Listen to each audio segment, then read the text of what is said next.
this fuss over a few dark clouds? That's it then. You'd think I'm here.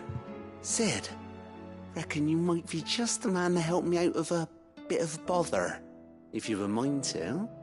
Let's hear it.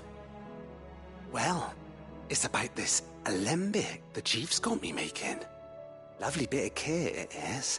Bung in a solution you want splitting, and it will separate it out, just like that. Problem is, it won't always get rid of all the impurities. And with some of the stuff we need it for, that ain't good enough. Which is why I've been looking for something to filter the liquid we'll be cooking off.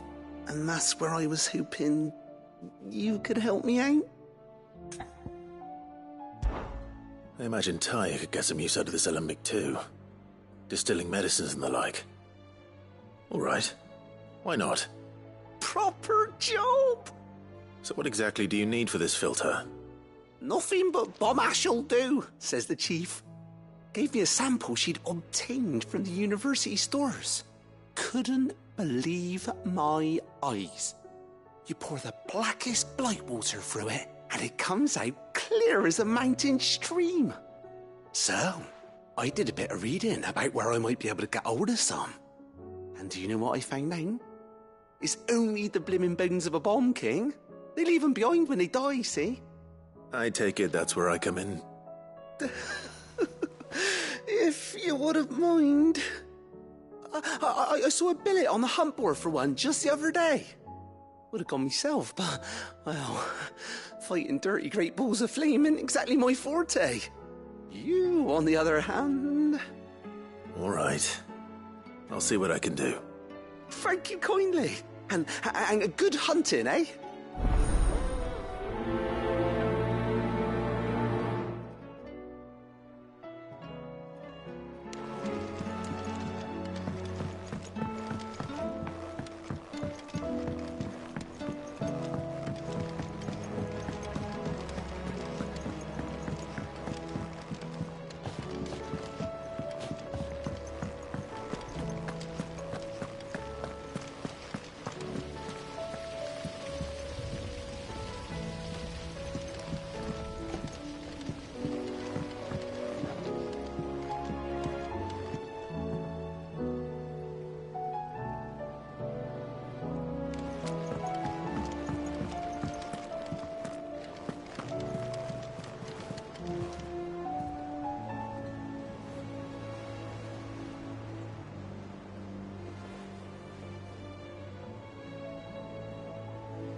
Did you get my letter?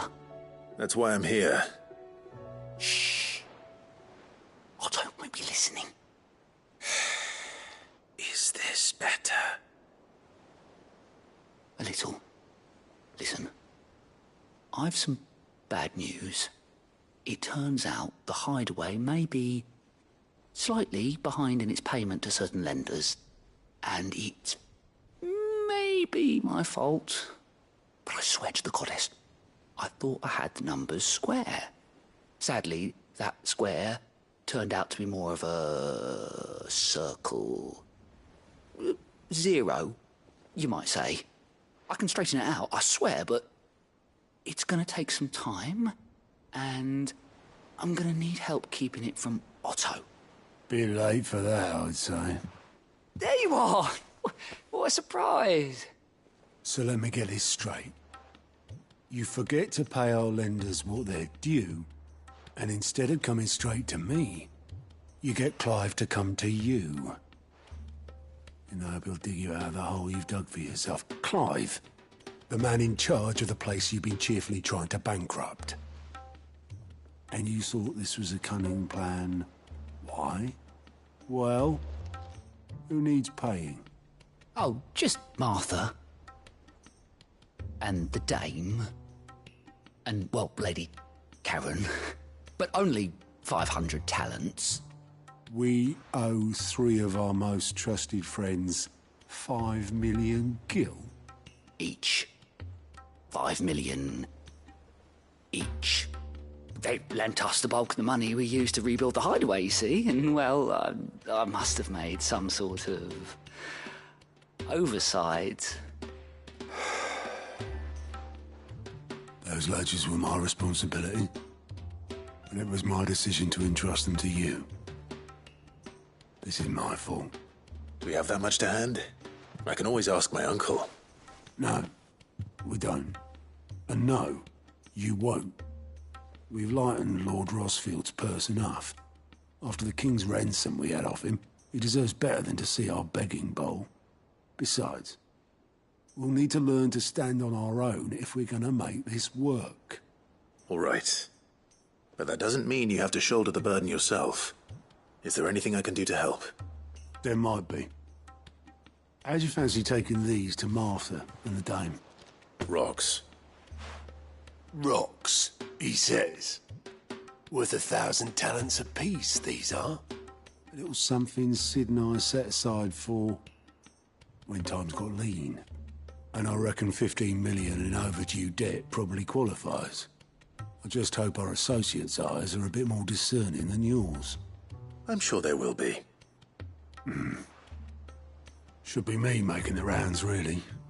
But you know how it is with this place. Orders to bark, arses to wipe, and all that. I know. Which is why I don't mind going in your place. Go. Do you know why I only gave Master Clive here 2 star rubies? Because you'd rather Lady Karen killed me. Because I'd rather Lady Karen killed you. Yes. Well, I suppose this is goodbye then. Don't worry. I'm sure Karen will understand. Really? Do you think so? No, I don't.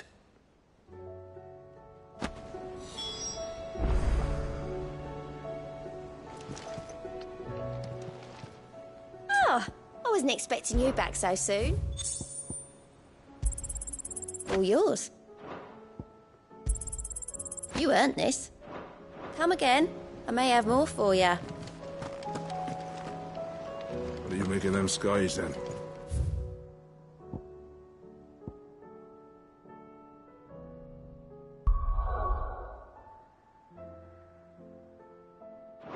You're alone is what? We should call back the scouts. All of them. Otto, how fares the realm? The realm? Oh, she's just fine. As long as you look past the fat storms out mother crystals and her skies are a roiling cesspit. And Gav? He's with your uncle in the Free Cities. helping Mid with her project. Sent an owl their way the moment the winds turned foul. Still waiting on a reply, though. Do you have any good news?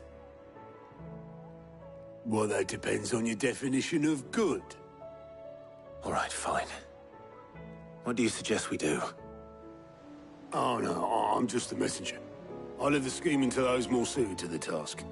Could be that Lady Vivian and Old Tomes have their own thoughts on the current state of things. Could be that they don't. It certainly can't hurt to ask. I suppose not.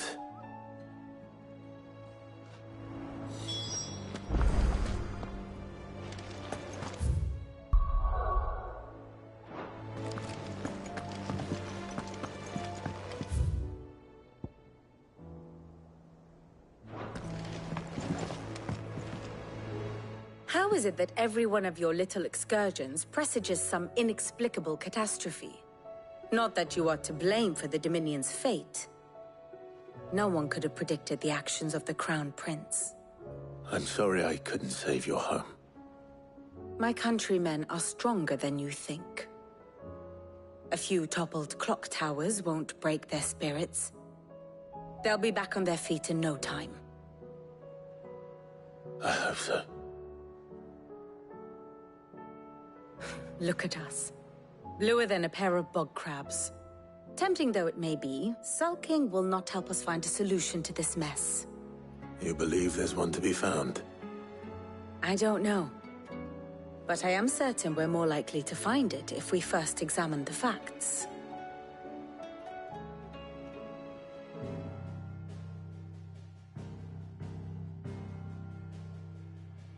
Beneath these darkened skies, fear and confusion reign over Valisthea. Oh, the lands around the fallen Mother Crystals had already begun to wilt for want of ether. But not like this.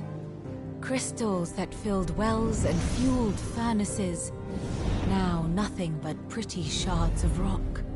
And those that hang from the people's necks cast nary a glimmer of light to keep the dark at bay. It is only a matter of time before the common folk convince themselves that the end of days is upon us. Yet I fear a swift end is more than we can hope for. While most of the world thirsts for ether, the remainder drowns in it, spawning Akashic in droves. And amidst the hordes of mindless beasts, with magics as like to fail as function, even the strongest nation would falter. Rosaria and the Iron Kingdom teeter on the brink of collapse, while the tragedy in Twinside has all but paralyzed the Holy Empire. Dalmekia fares little better. Rumor has it the ministers fled the capital after the fall of Drake's Fang, leaving their beloved republic to crumble. Waloed, meanwhile, moves in earnest. The Einherjar has been sighted off-storm. The world, in short, is in chaos. It would seem our civilization was nothing but a castle of sand, to be washed away at the whim of the waves.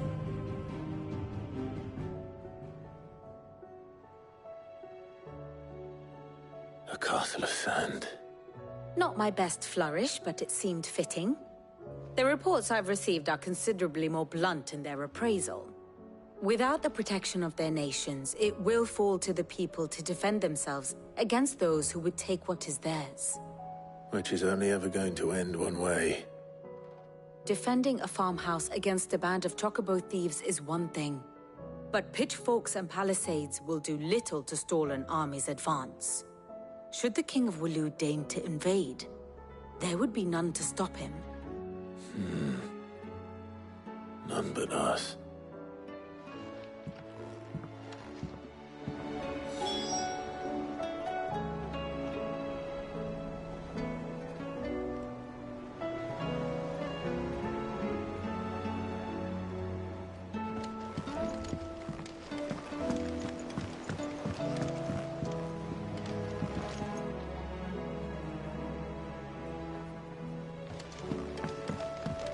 Did you see that? Tell me you saw that.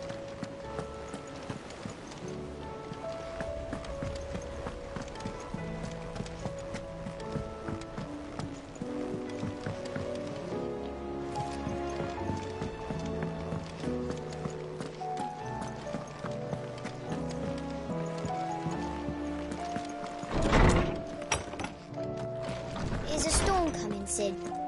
Will there be thunder?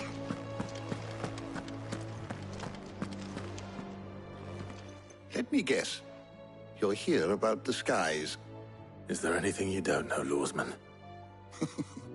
It doesn't take a court astrologer to augur the obvious. As for what has disturbed the heavens, that, I believe, is a question the Fallen might be better placed to answer than I. And on the 6th day did the gods tear the sun from the firmament, visiting darkness upon their prideful sons and daughters. But I dare say you remember your childhood lessons on the sins of Zemeckis only too well. You think they're connected? That Ultima was one of the gods responsible? Well, he has certainly exhibited powers that we mortals would associate with the divine. There is nothing divine about him. But he wouldn't be the first god of whom that could be said, now would he? Yet for all the fairy tales that tell of the sins, there is almost nothing in the way of actual historical accounts. Had I the Journal of Moss the Chronicler, I may have been able to tell you more, but alas, I fear all remaining copies have been lost to time. You will forgive me, I hope? Certainly not. Because there is nothing to forgive. Even without this journal, you've provided us ample wisdom. And we will always be grateful for it. Perhaps Otto will be more inclined to share his thoughts when he hears what the others had to say.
Clive, we have a problem. Only one. That will be it.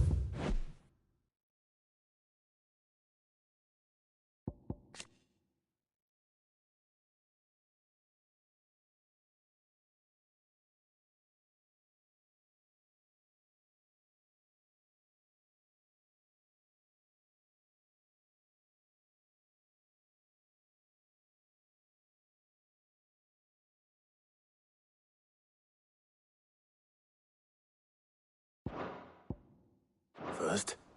It would. Actually, there are 3.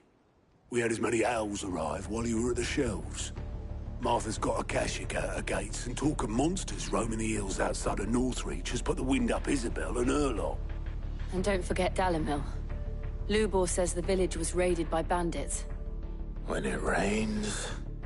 It fucking pours. The curse breakers are spread thin, taking stock of the damage in the Dominion. And even if I could get word to all of them, I doubt they'd get here in time to make any real difference. Which means there's only 2 people who can. Jill and I. Let them know we're on our way.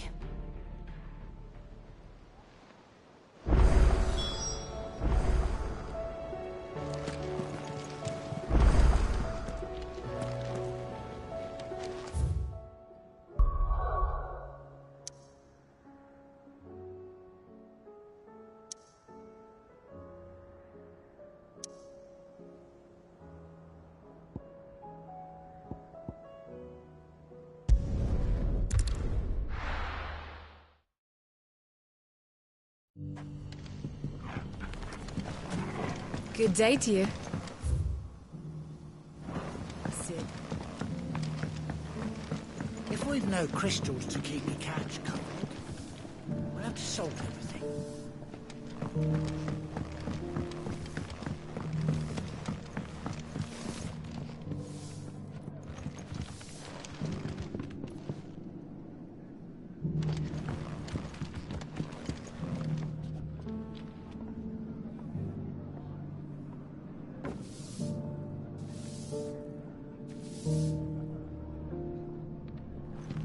Clive, how goes the hunt for our sinister figures?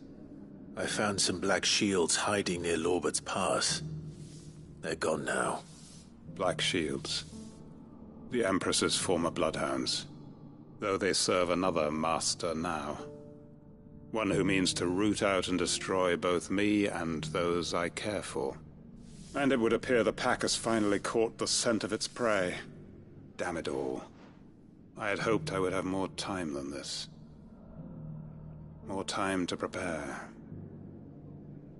But if we are cornered, we have no choice but to bite back. And bite back we shall. I'm sorry. You're going to need to explain. Who did the Black Shield serve now? And why would that person want you dead? Because I want him.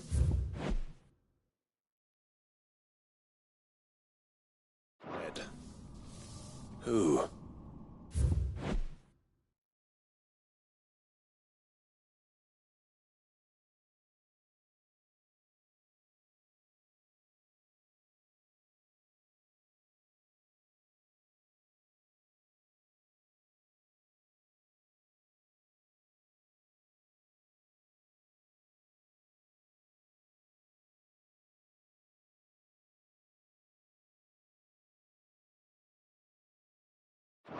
The former Lord Chief Justice of Sanbreque.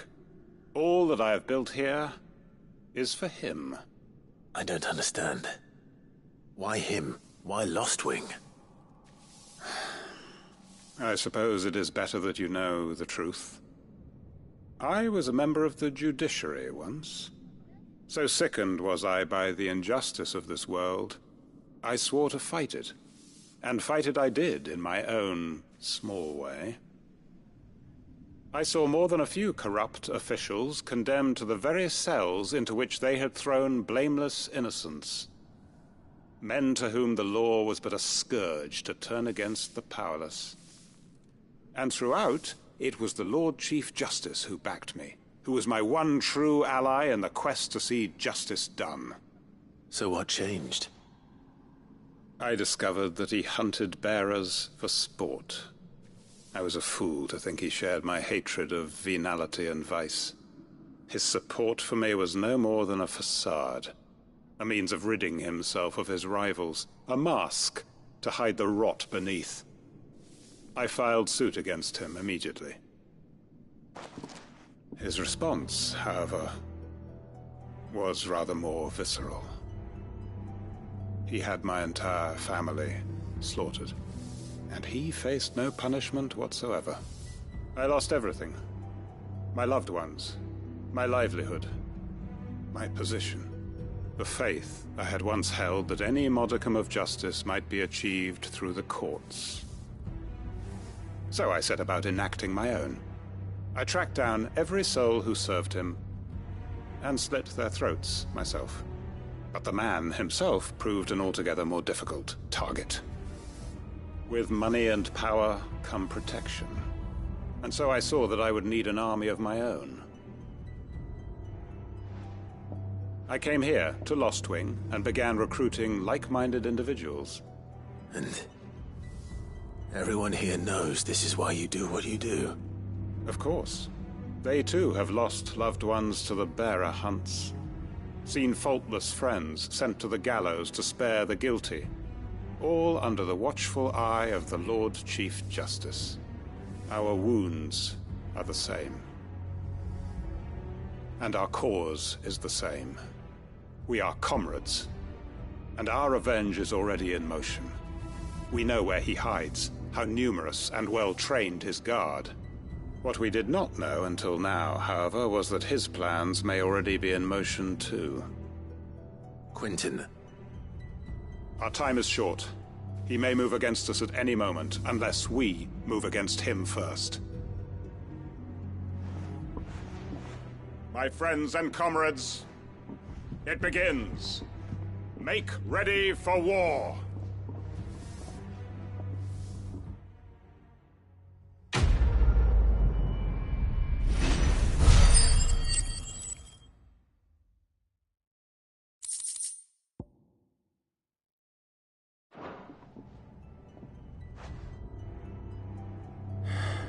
I'm not going to change his mind. Any friend of the innkeeper is a friend of mine.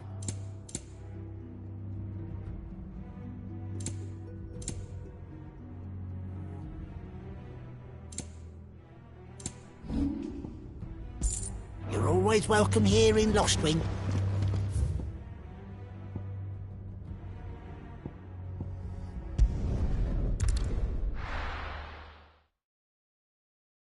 First we find Isabel.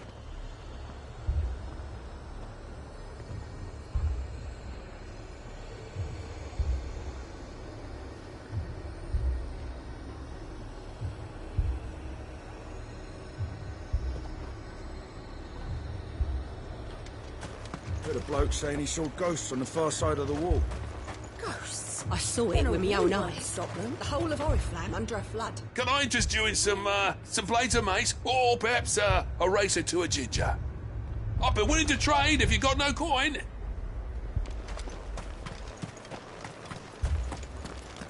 If there are ghosts in the Royal Meadows, then why isn't a garrison dealing with them?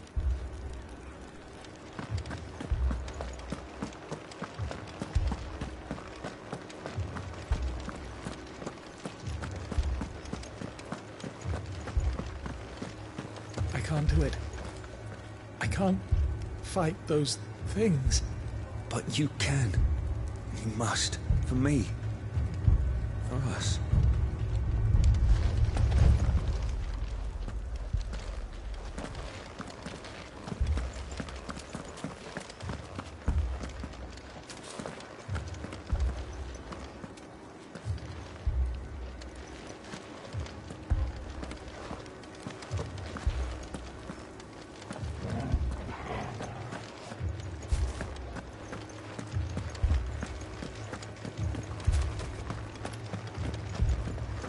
We could leave. But where would we go?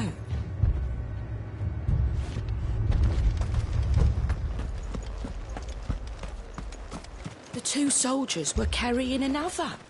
He didn't have any legs. What could do that to a man?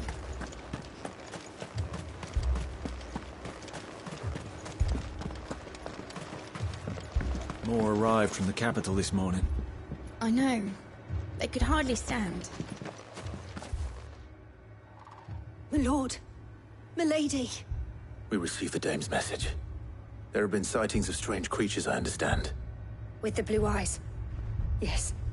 Like a Kashik, but different. They've taken so many. I've lost count. A Kashik, but different. Ultimus thralls. And what of your mistress? Is she here? Oh, no. She went to the garrison to ask what they were planning on doing about all this. Then we'll look for her there.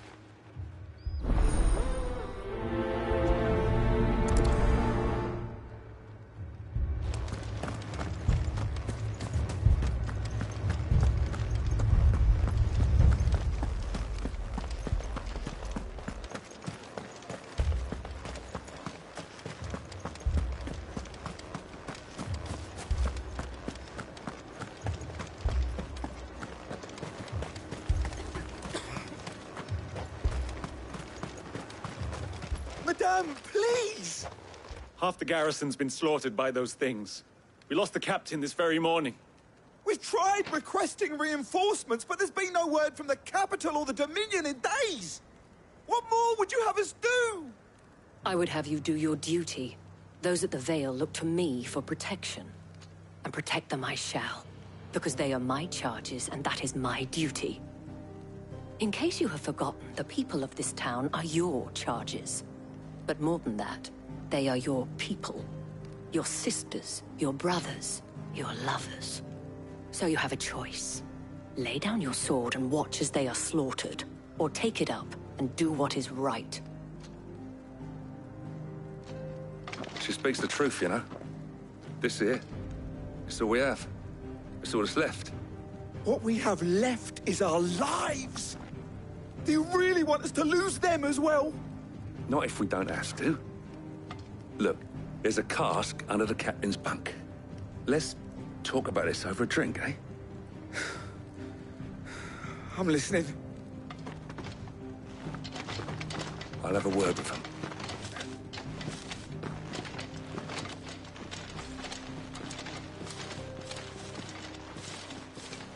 Ah, Clive. I didn't expect help to arrive so quickly. And sought to take matters into my own hands. It was a noble effort. But I thought you might still need some support. I'd like you to consider my needs. What we need to consider is where the creatures came from. The way the survivors speak of them, one would think they appeared out of thin air. And perhaps they did. It's hard to know what to believe these days. We'll talk.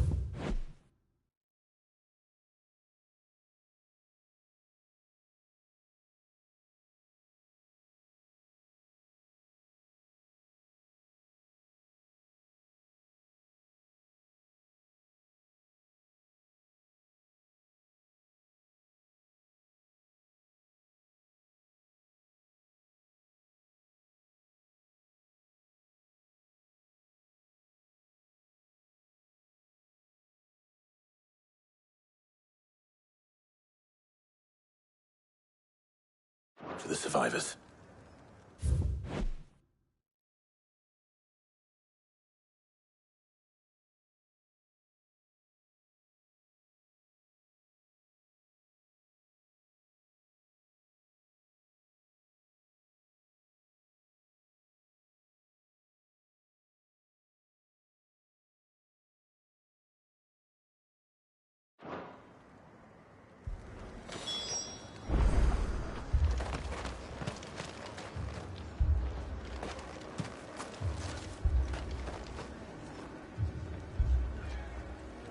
I can't entirely blame the men of the garrison for losing heart.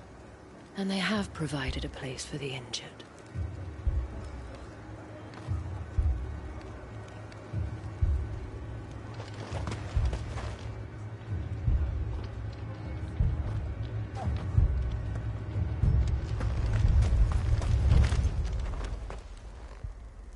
You're a pikeman, yes? What happened? I've got family in Moor. I heard the flood was spreading, so I went to see if they were all right. And a pack of them glowing things found me in the meadow. I ran for my life. I never did get to the village. Leave that to us. My family.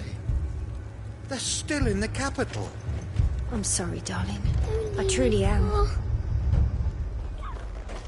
It's all right. Give me your arm.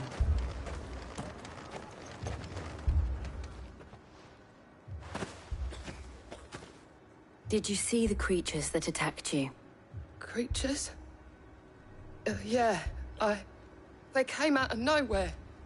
They went for Joseph first, then me, and then they were just gone. Do you remember where you were? On the road from Oriflamme. We just passed Moor when... Where's my Joseph? It's all right. Just rest now. At least we have an idea of where the thralls might be now. We should head for more.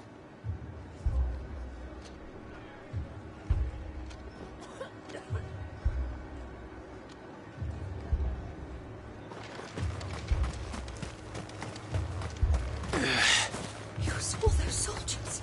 You saw them.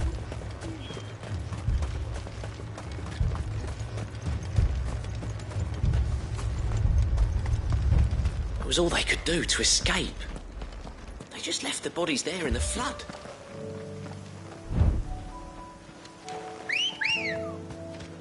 Come on.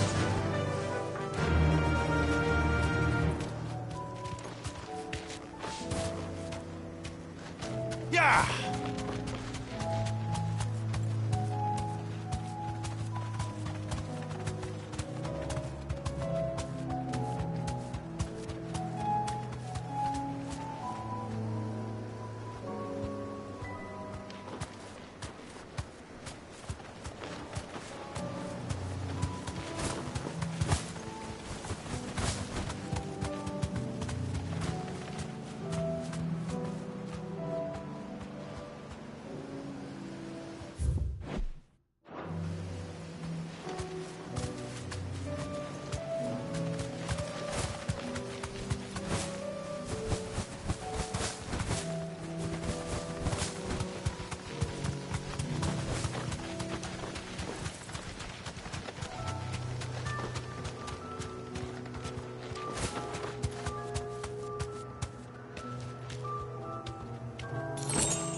Clive, look. I see them. With me!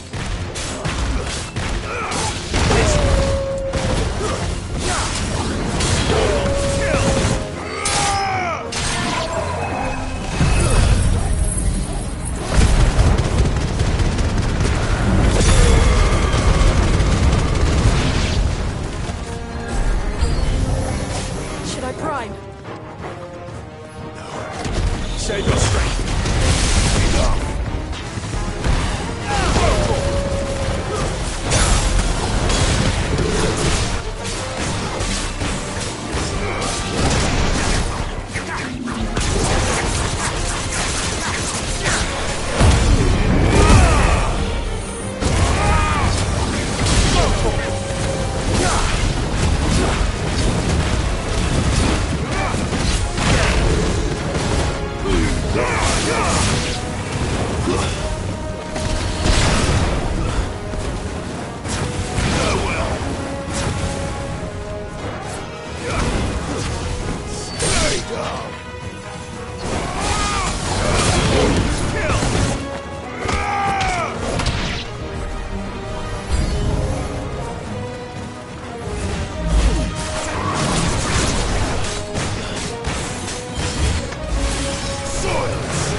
Do you think there are more?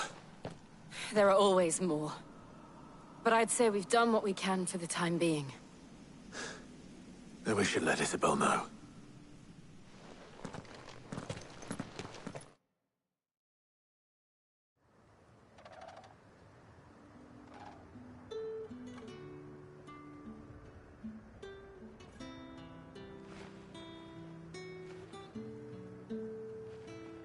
You have the town's thanks.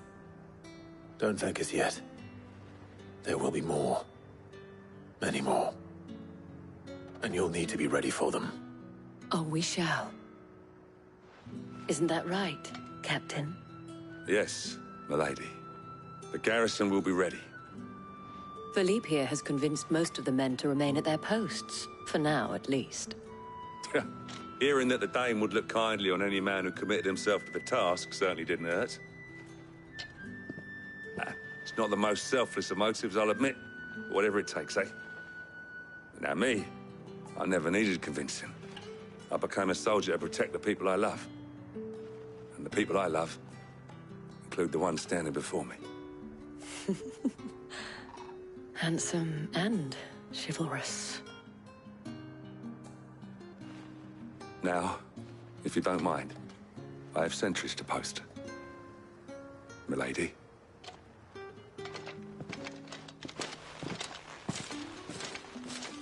Lest you wonder, I'm not foolish enough to believe that this has solved all of my problems. But it has solved one, and that's one fewer than I had this morning. Thank you again, Clive.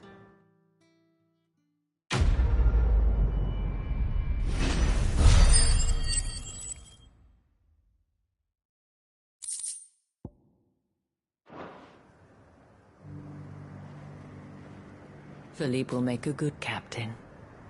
He reminds me a little of you, Clive, but without all the mocks and mows.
We're still alive, aren't we? Yeah, but only because of the Dane.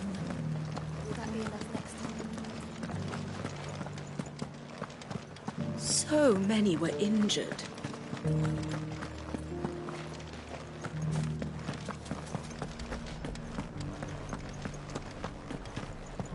Those things I said before about not being able to fight.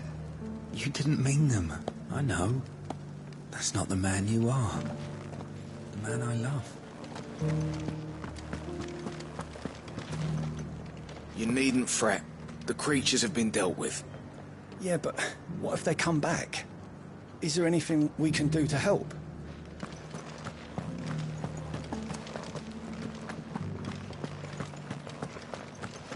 Can't you forge anything harder? Those beasts have skin like iron. I might have been able to before the crystal cracked, but since then, the furnace has been about as much use as my branded.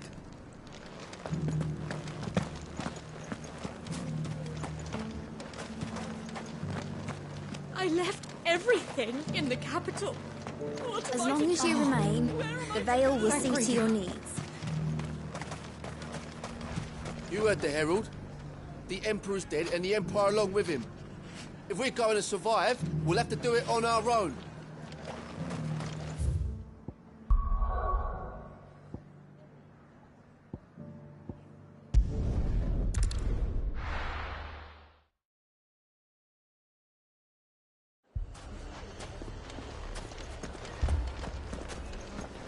Poor bastard. Couldn't run because of the weight of his load. Still, better a branded than one of us.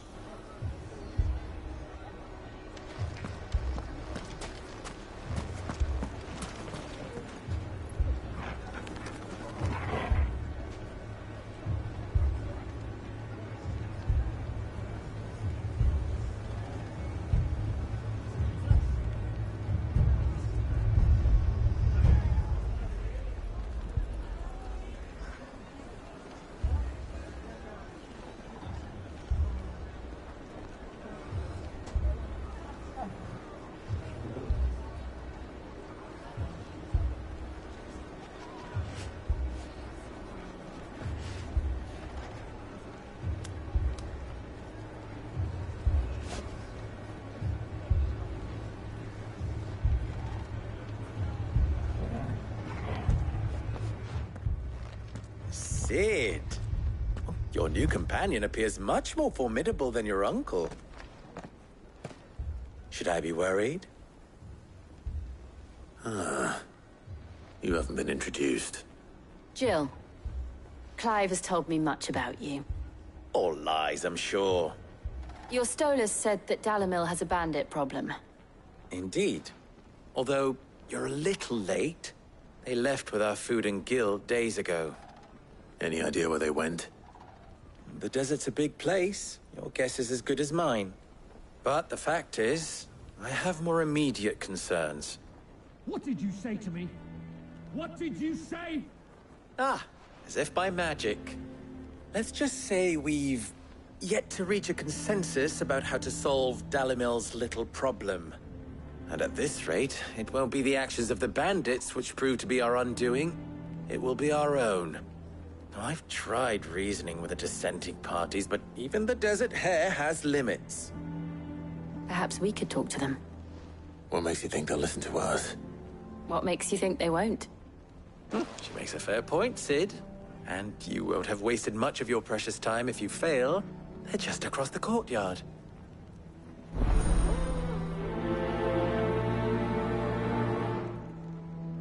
Suppose we just follow the shouting.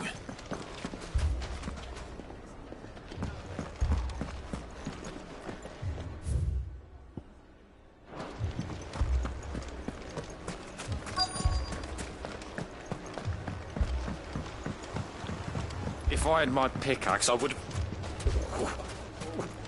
Don't get yourself worked up. You need rest. All my finest pieces. All that hard work. God.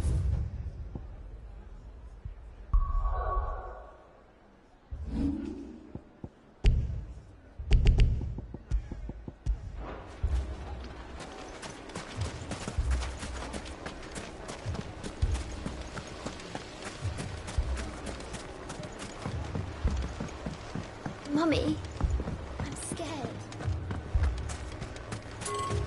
Oh, I'm ruined. Fucking thieving bastards.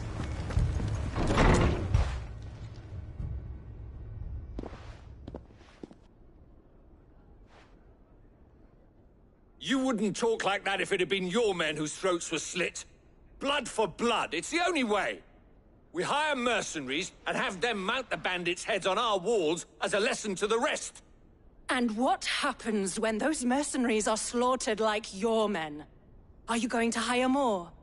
We're better off using that coin to buy food and supplies. If we hire mercenaries, the only thing we're buying is the bandits' ire. And you cannot fill empty bellies with that. Do you hear me? But what happens when they come back? Maybe it'll be your throat that's slit. That's enough. Both of you. Any more of this and I'll throw you out myself. Come back when you're ready to talk like adults.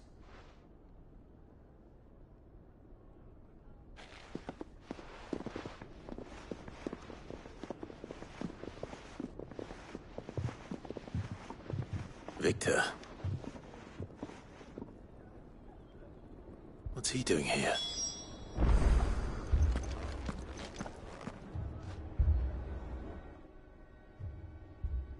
Sid. And Lady Jill. What brings you here? I was about to ask you the same thing. Costness is in chaos, and the markets have all but ceased to operate. The Briar's Kiss here in Dalamil is the only place I can reliably obtain supplies. I was here to do just that when Master Lubor told me of his troubles. He thought I might be able to talk some sense into these fools. But if you're here, I suppose his patience must be waning. Who are those people? Those were the thorns in Lubor's side. And the reason this place might be headed the same way as Costness. It's these accursed skies. The darkness is enough to drive a man to madness. Or an entire city, for that matter. We're still working on the skies. But in the meantime, perhaps we can find a solution to Dalamil's problems. I hope so. For all our sakes.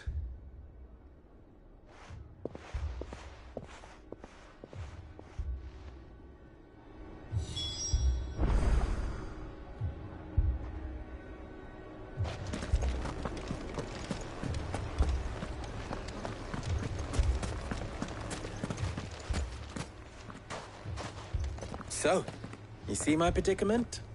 What I saw was a room full of people who were angry and afraid. And with good reason by the sound of it. But if left to smolder, that anger and fear could set the entire town alight. My thoughts exactly. What to do? Both sides wish to protect their homes and livelihoods, if only they could agree on how. But as long as they are divided, we are vulnerable. And if there's one thing bandits like, it's an easy target. What would Sid the Outlaw suggest? Well, if it were my namesake, he'd let them choose for themselves, and be on hand to pick up the pieces when it all went wrong. That sounds like a recipe for disaster. A recipe for disaster is precisely what it is. But perhaps that realization would be enough to make them question the ingredients. While it's plain neither Conrad nor Natalie will countenance the other's proposal, it may still be possible to make them doubt their own. Before presenting them with a third option. And that would be? To pool our resources and save the city ourselves. Why fight each other? When all that fear and anger can be directed at the bandits. It appears we have a plan of action. Victor, pay Conrad a visit. See if you can't convince him of his folly. I'll speak with Natalie. As you wish. Your faces are not well known in this town. That may prove useful. Don't worry, Victor and I will do most of the talking. You need only play along. Play along? What he means to say is yes.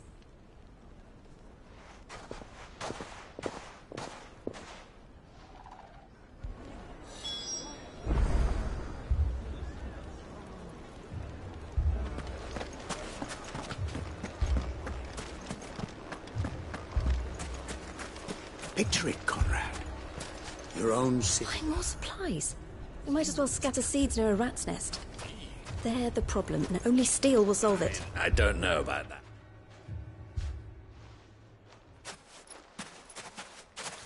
Ah, here she is. The Lady of the Spear herself. Conrad, may I introduce you to Jane, commander of the Red Wings, the oldest mercenary guild in the Free Cities. A pleasure, my lady. The pleasure is all mine. As I told you, I summoned the commander here from Canver to inquire about a contract. Victor says you told him no. That there aren't any men left to hire. Is that true?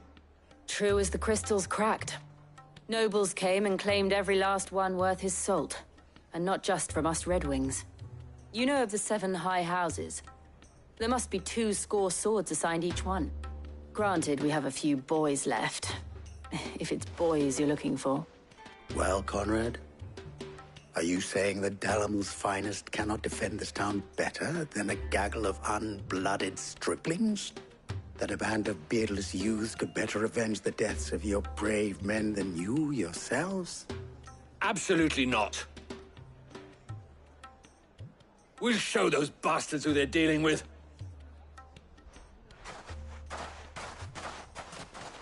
I can't believe that actually worked. Conrad's not what you call the brightest candle in the crypt. And there's a reason why I had you do the talking and not Sid. Well played, my lady.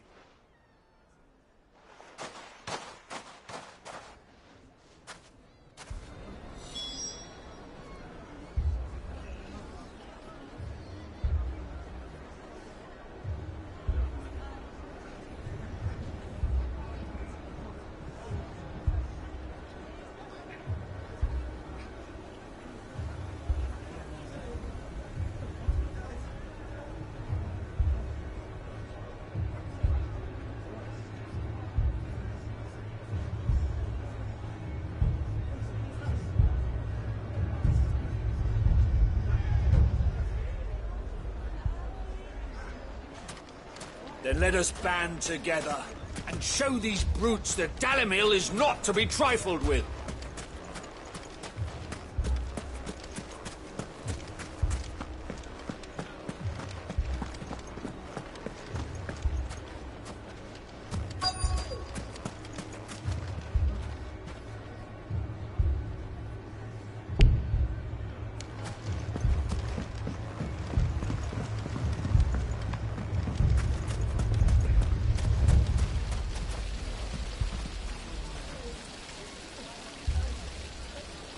It may still be possible to buy something, and we may yet be allowed to keep it.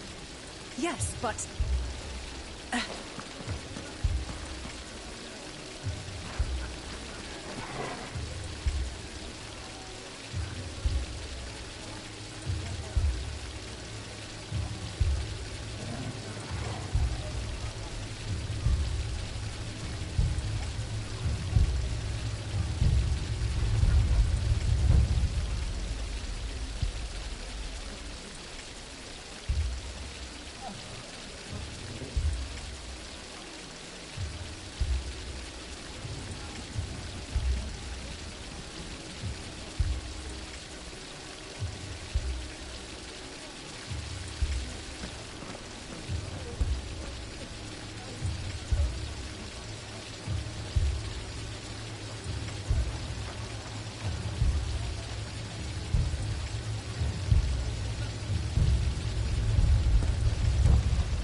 Never poke a hornet's nest, they say. Conrad's going to get us all killed.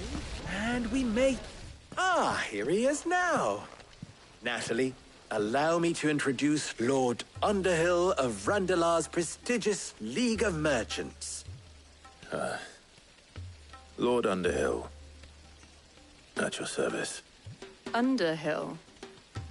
I was just telling the good lady of our conversation, my lord, and how you were lamenting the state of the capital's stores.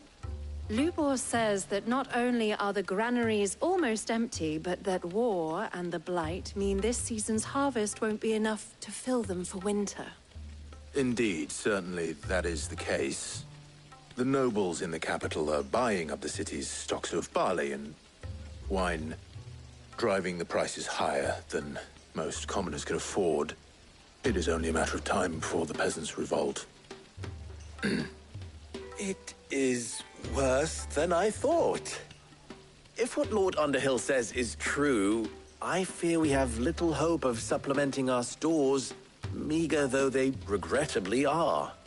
And while I applaud your endeavors to dissuade our more bellicose citizens from seeking vengeance, I sense Conrad is not wrong in his assessment of the bandits' likely return.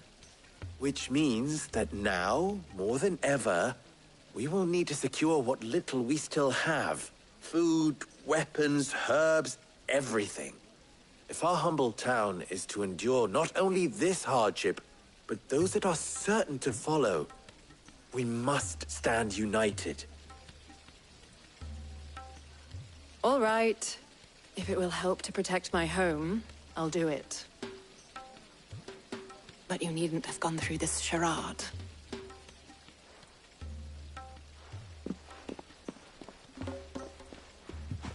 Thank you, Clive. Your performance was nothing if not workmanlike. She saw right through it. I didn't say it was good, merely that it produced the desired effect. Now, my scouts should be returning shortly. Meet me back at the Briar's Kiss, and we shall see what we face.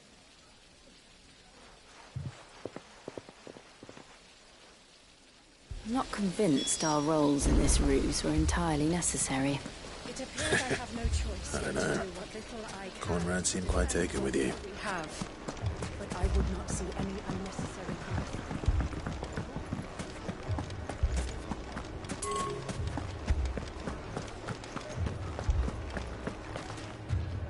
Good news, Sid. Both Conrad and Natalie have somewhat gracefully accepted their new roles. With time, they may even learn to... Time no longer appears to be the luxury it was before lunch. I take it your scouts found the bandits. Technically, it would be the bandits who found my scouts. It appears they march for Dalimil as we speak. All of them. You're not serious. They don't just want food, they want the whole damn town.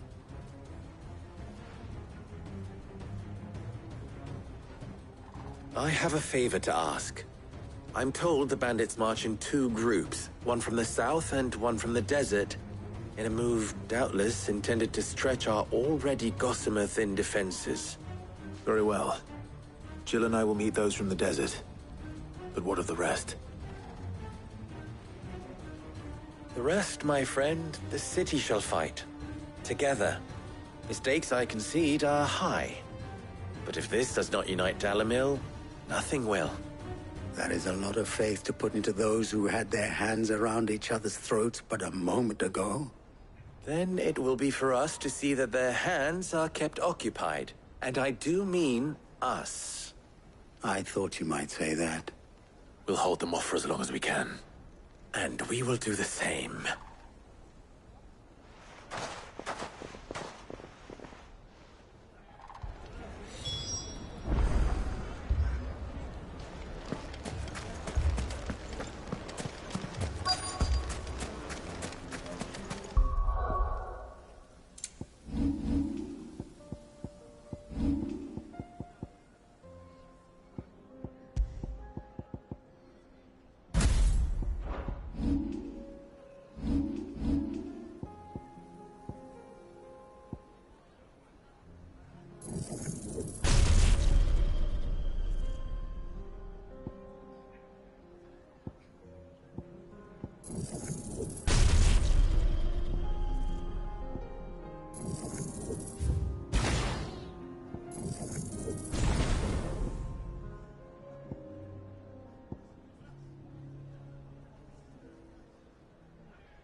The women folk have come to welcome us.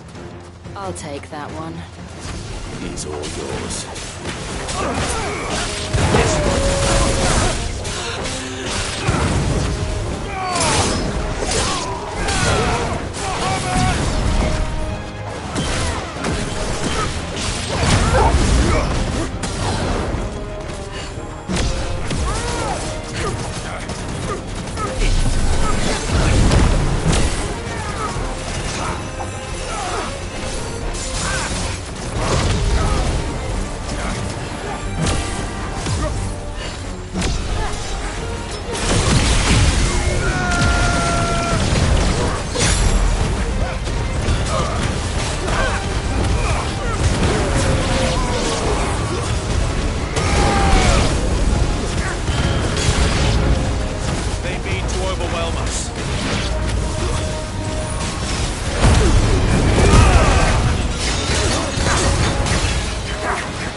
The townspeople. Could they have held out? I don't hear any fighting. What do you think? That we should hurry.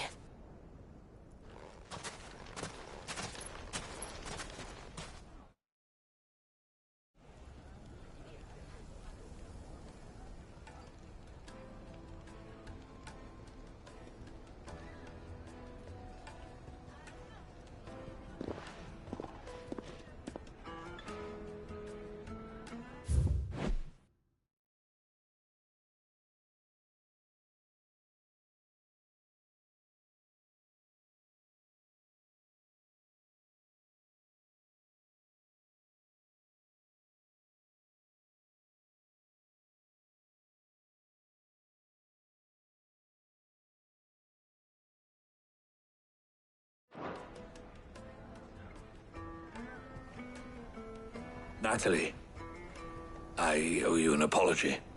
You did well out there. The inn would have been lost had you not held the line. Without you, there would have been no line to hold. You saved us, Conrad. You saved Dalimil. We all saved Dalimil.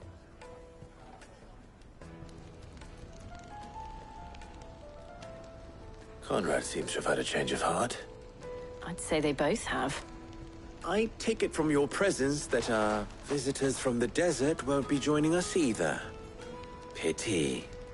The plan worked, Sid. Granted, it only took an army of bloodthirsty bandits at our gate. Calm now, Victor. Why quibble over the details? We are united, and that is all that matters. As for you, Sid, you fight considerably better than you act. I'll take that as a compliment.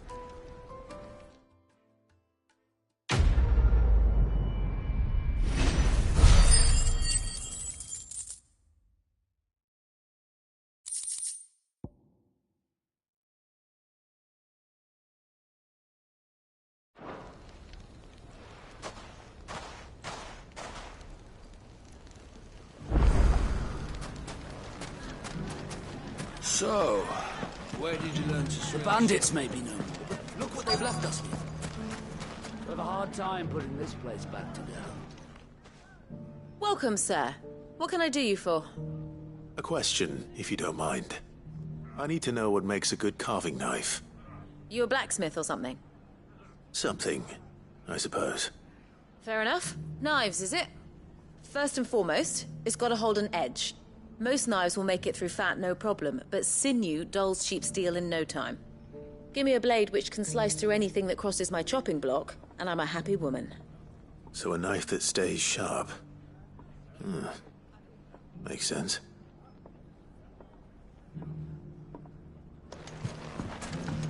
Mummy, are the bad men going to come back? No, darling, they're not. Never again.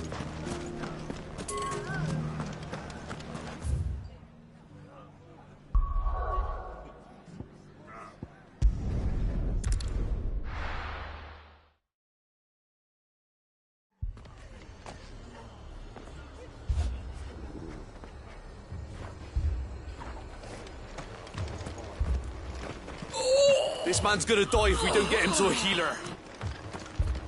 But all our beds are taken.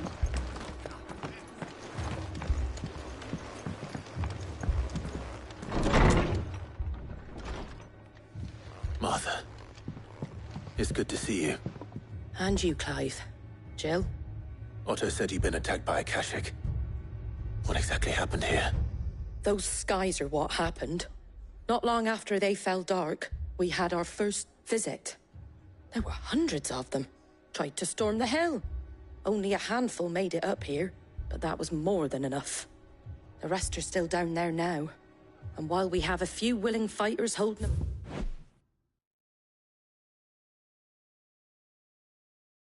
back, they're sorely outnumbered. What do you think, Clive? That we join the fight? I thought you'd never offer. Now, where I need you is the Fallen Gate. That's where the fighting is fiercest. Let the men know you've come to help. Something tells me they'll be pleased to see you. We're on our way.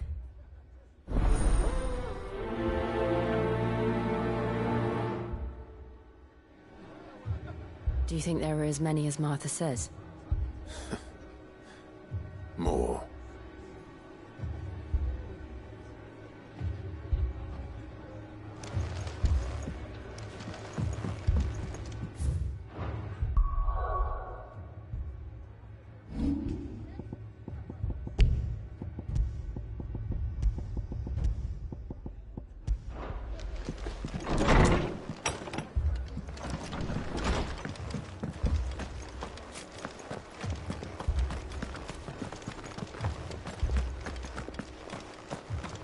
You don't think they've abandoned us, do you? Them not. Not a chance.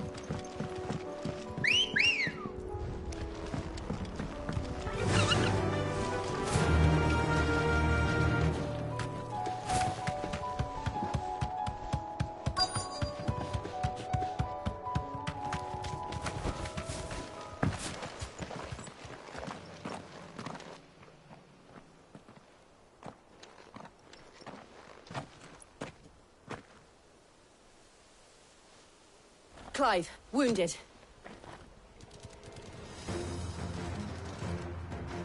We deal with the Akashic first.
These men don't have the look of hired swords.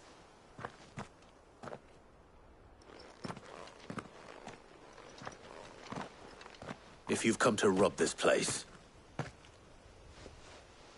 You are mistaken, my Lord Rosfield. We're here by Madame Martha's leave. how do you know my name? Forgive me, my lord. There wasn't time for introductions. We're with the Guardians of the Flame. Wade's men? But how did you come to be here? Where is your commander? Sir Wade left earlier with a scouting party to find out where the Akashic were coming from. Did he? Take your wounded back to the inn. Martha will see you're looked after. We'll join you anon.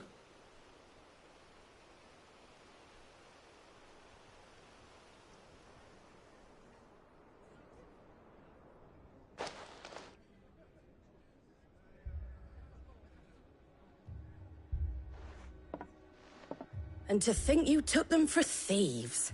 A fine reward for holding off the horde, that is. When did Wade and his men arrive? Not long after Rosalith fell. The Guardians asked me to shelter some of them that had lost their homes.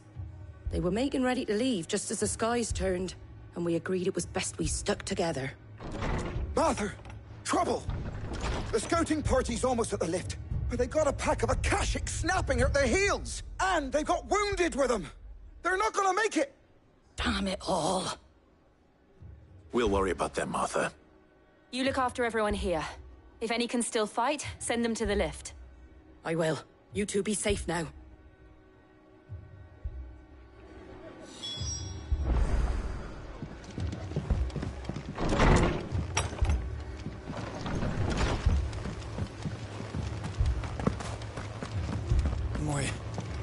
My brothers. Mad dogs. A lot of them.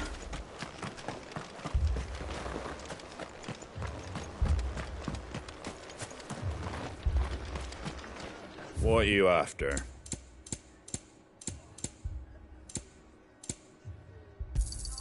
Thanks very much. Much obliged. Thanks very much. Much obliged. There you go.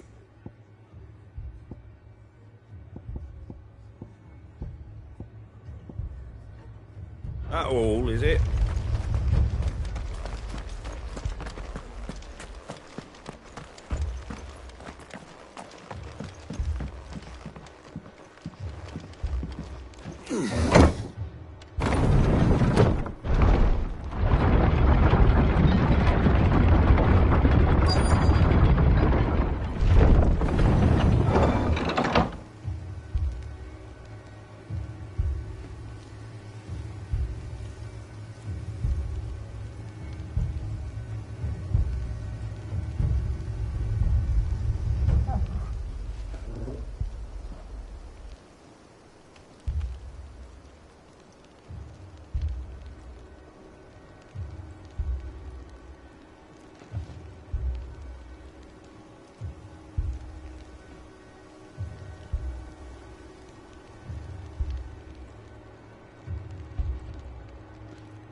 Squire, I need you to get those who can still walk up the lift to Martha's.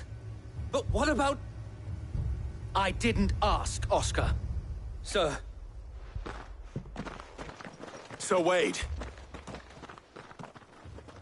Lord Rossfield. If you aren't a sight for sore eyes. Martha seemed to think you might need some help. And by the looks of it... We thought we could sneak by them. But we didn't know there would be so many. How could we have? Behind you!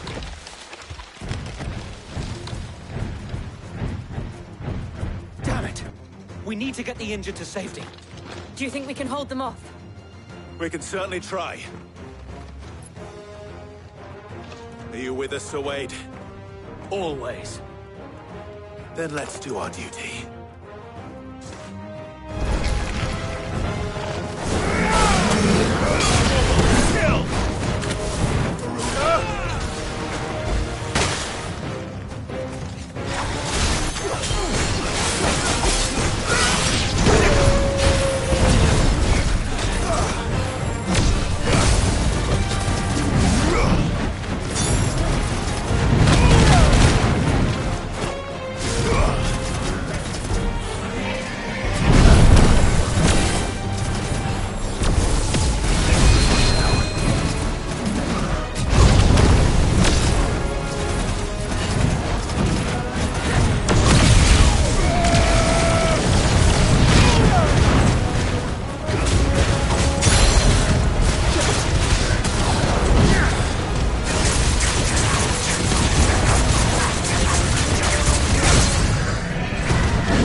Is anyone hurt?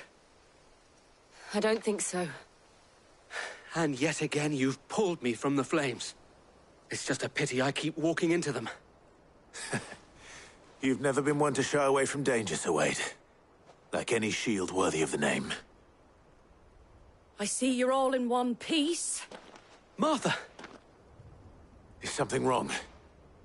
The lookout saw smoke coming from down Eastpool way. Too thick to be a hearth. A second horde.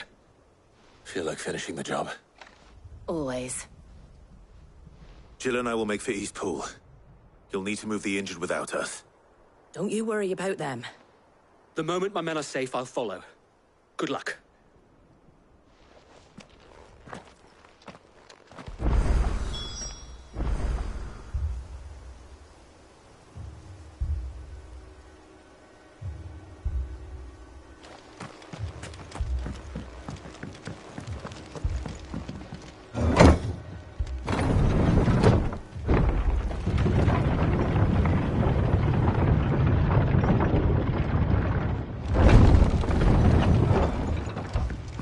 Mad dogs, the lot of them.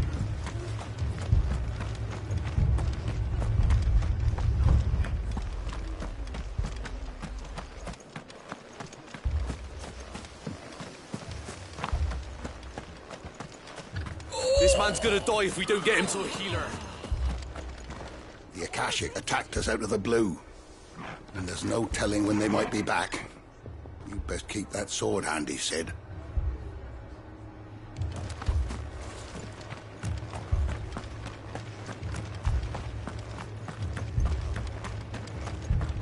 Fiends try to climb the walls here, too. Founder knows where they're gonna show their ugly faces next.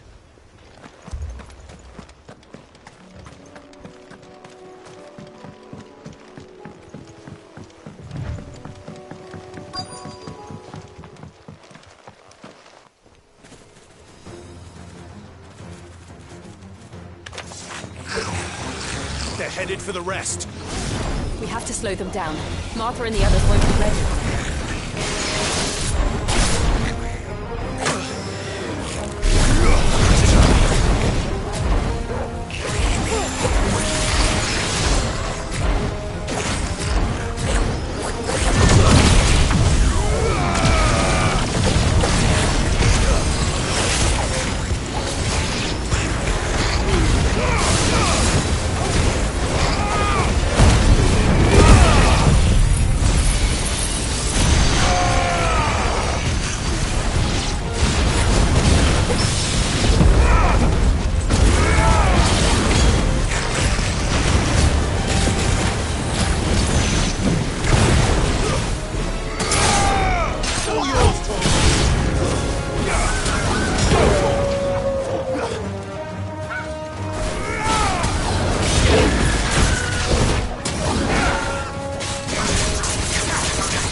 Something's coming.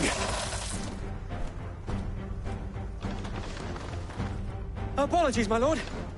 Did I miss anything? Only the first round, Sir Wade. Shall we?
you see any more?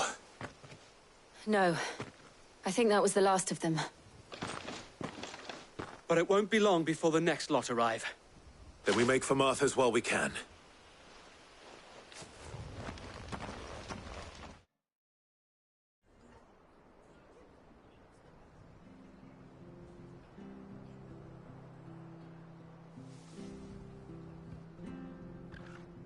What did you find out there?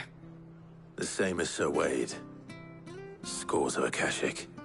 Well, wherever they came from, they're gone now. Our lookouts say the lowlands are clear. Hopefully we'll have enough time to lick our wounds. How many of your men were injured? A damn sight less than if you hadn't turned up. Thank you. It was a hard-fought victory. But as long as the skies remain dark, I fear the Akashic's numbers are only going to rise. It's not a matter of if the Horde will be back, but when. And whether that's sooner or later, we'll need to be ready. The inn here affords a good view of the land, and is easily defendable. I'd like to make this one of our outposts. What do you say, Martha? You'd have more men to guard the rest. Well, when you put it like that, of course they can stay.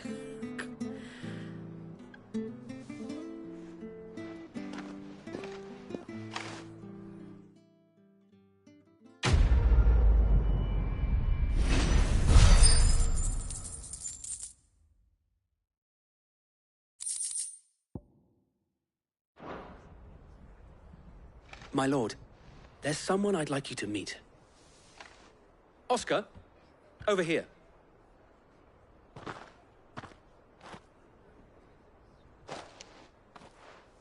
It is an honor to make your acquaintance, Lord Rossfield. I am Oscar. Oscar of House Murdoch. Murdoch? I wasn't aware the Lord Commander had children. Oh, he didn't. But his brother, my father, did. I am Sir Rodney's nephew. Well, go on, then. It's not for me to ask him. Yes, Sir Wade.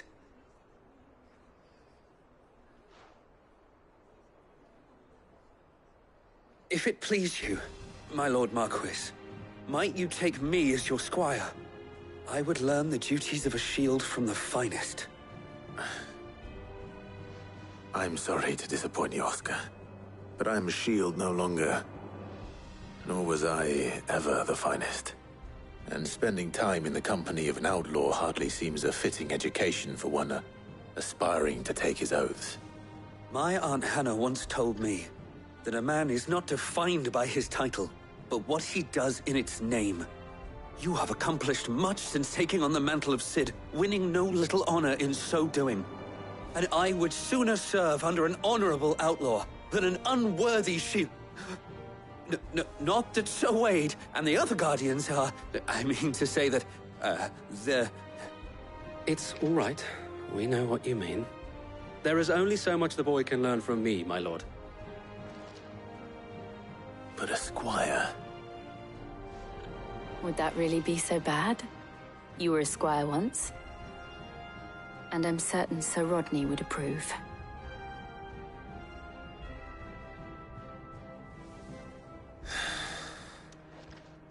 Know that I'll show you as much leniency as your uncle showed me. I would not have it any other way. Our friends seem to have things under control. For now, at least. Let's go and put Otto's mind at rest.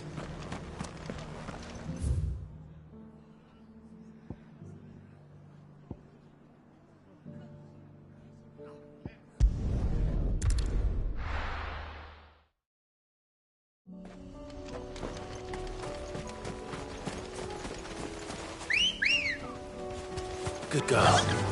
Yeah! The river was easy enough to find. Now for those herbs. Thanks, Gal.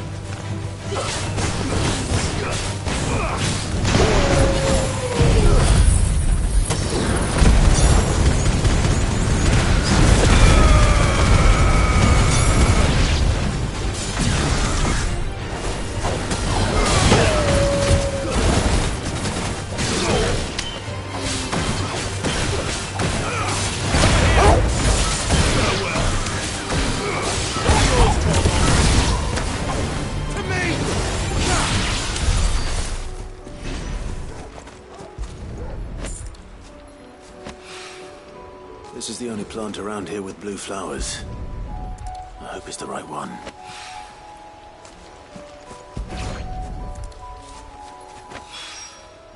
Should be enough to keep the infirmary stocked for a while. Hopefully this will put Rodriguez's mind at ease.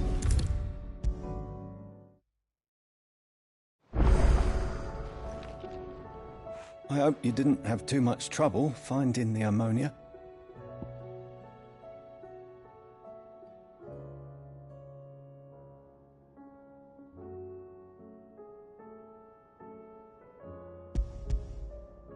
Only the usual.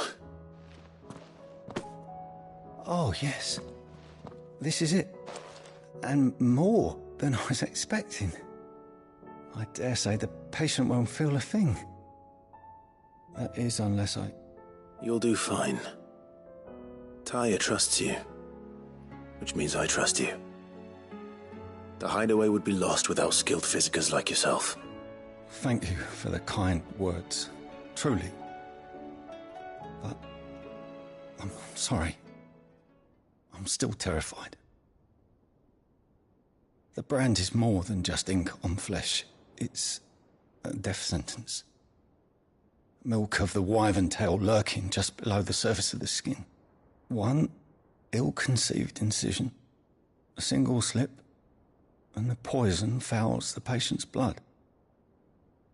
Failure means death, and even success means tremendous pain. Days of agony as the wound heals. I became a physiker to help people, not to kill them. I don't want to kill anyone. Cursebreakers lead hard lives. And the operation is only the beginning. They toil in the shadows, risking life and limb, knowing their efforts will win them neither glory nor acclaim. And yet we have no shortage of volunteers.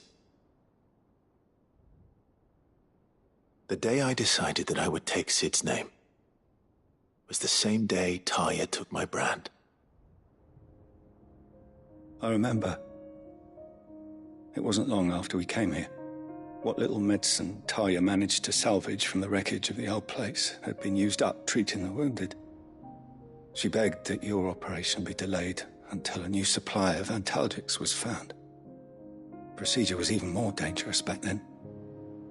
Only a few souls had undertaken it. Doris, Cole, a handful of other curse breakers, and those who are no longer with us. Those who lost their lives in the process. It wasn't something to be done lightly. No. But it was something I had to do, if I was to take Sid's name. He always led from the front, and never asked anyone to take a risk for his cause that he was unwilling to take himself, even if he knew that it might cost him his life.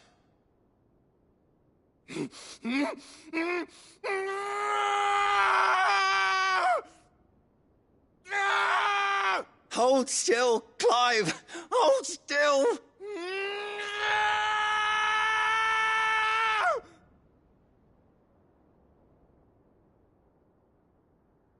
I knew there'd be pain.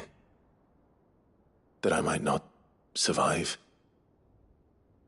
And I was afraid.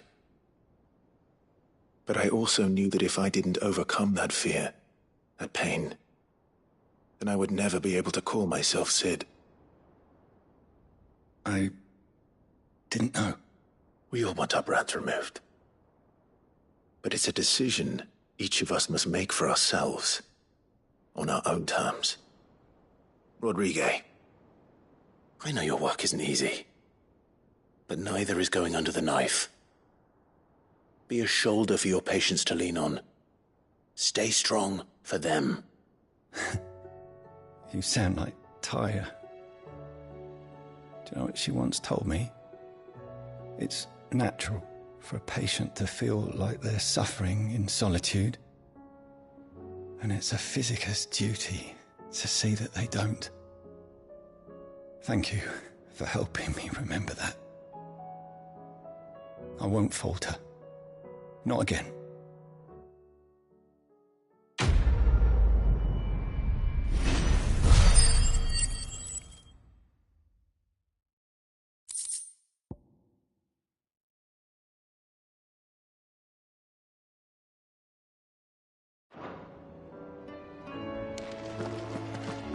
can hardly lift... Damn the bastard who thought to mix branding ink with the foulest poison known to man.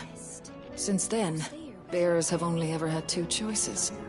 Court the crystal's curse in service of their masters, or defy the brand and suffer the wyvern's wrath. Either way, it's an agonizing death.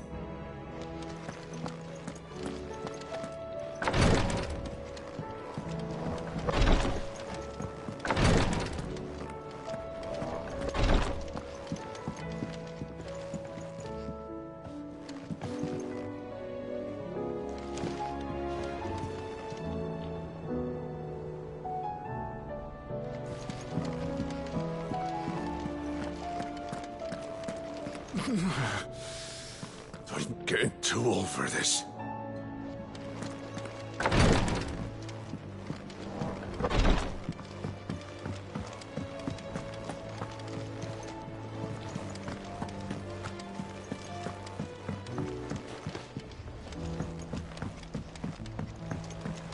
Did you see that? Tell me you saw that.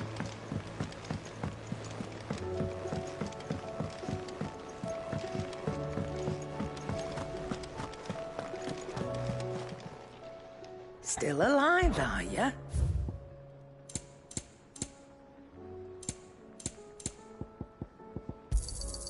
You're rubbing me blind, you know. It'd better all be here. Thanks for not leaving me in the Dominion. If you hadn't come back, I might still be stuck there. I told Nan we flew back on the Phoenix, but she walloped me for telling fibs. Can you tell her it was the truth, Clive?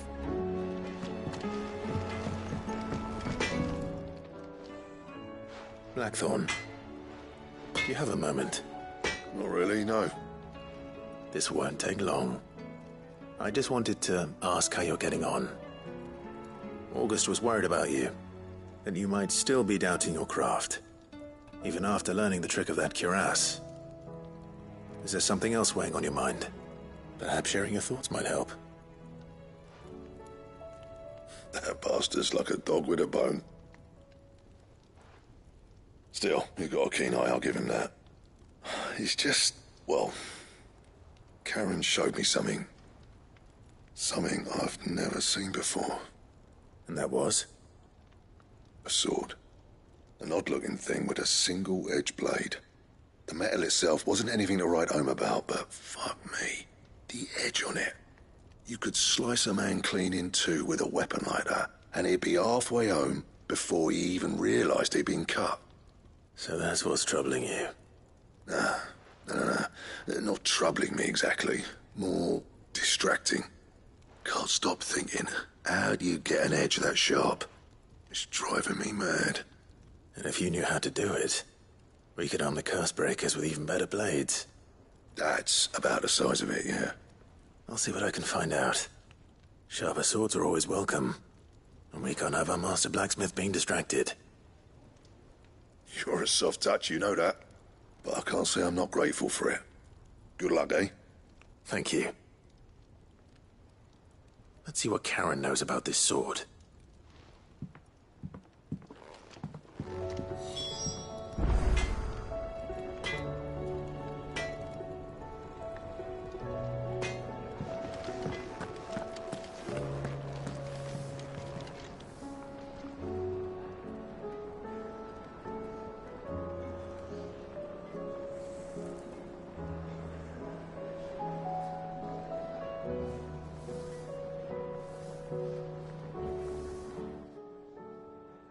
You're looking well, Karen.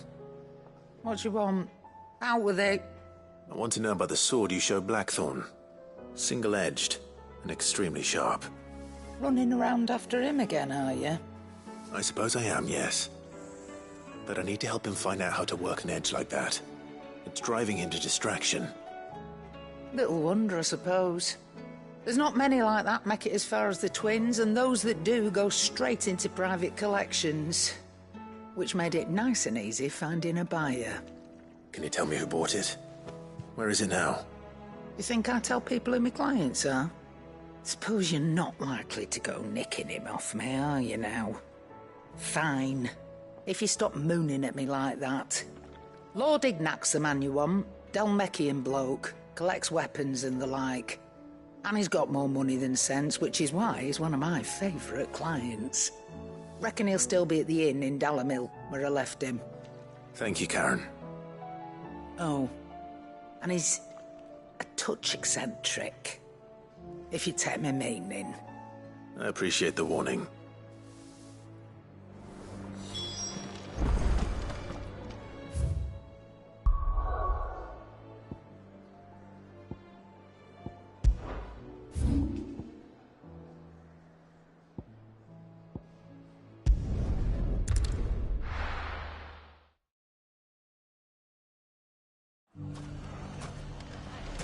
People take notice of wealthy men. Shouldn't be too hard to track down Karen's collector. The bandits may be no more, but look what they've left us with. Got a hard time putting this place. Mummy, are the bad men going to come back? The gentlemen of the town guard are a strapping bunch. Perhaps. But the gentlemen of the League of Merchants.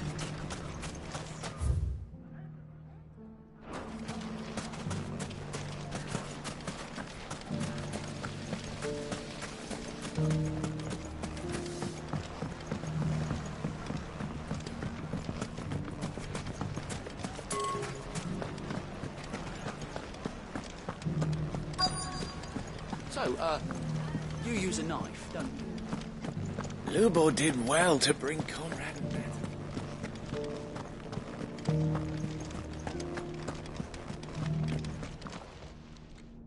My reputation will be ruined! Ruined! Calm yourself, Lord Ignac, I beg of you, before you do yourself a mischief. Pardon the intrusion, but... Out! Get out! I paid for these rooms so I wouldn't be disturbed. Leave me be! Please, allow me to apologize. His lordship is going through a difficult time, and he's never been fond of guests arriving unannounced. Radim! Get rid of the filthy oaf this instant! Very good, Lord Ignac. Would you mind stepping outside for a moment?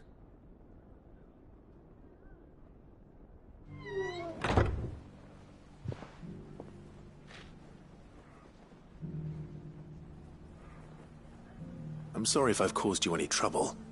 That? Oh, no. That's just how his lordship is. Though the morning's events have left him somewhat fractious. He has been dispossessed of his luggage, you see. The thieves also made away with a considerable amount of coin. Coin the innkeeper will soon be keen to collect. I don't suppose a certain blade was among the stolen items. A single-edged sword. It was purchased from a merchant friend of mine. Ah, you know Lady Karen. Yes, I'm afraid it was. Then I'll retrieve Lord Ignac's luggage. But I have one condition. You have but to state it. You are welcome to anything that is within my power to grant. I want an audience with Lord Ignac. A few minutes should be enough. Then I'll be on my way. A condition I would be a fool to refuse. Of course.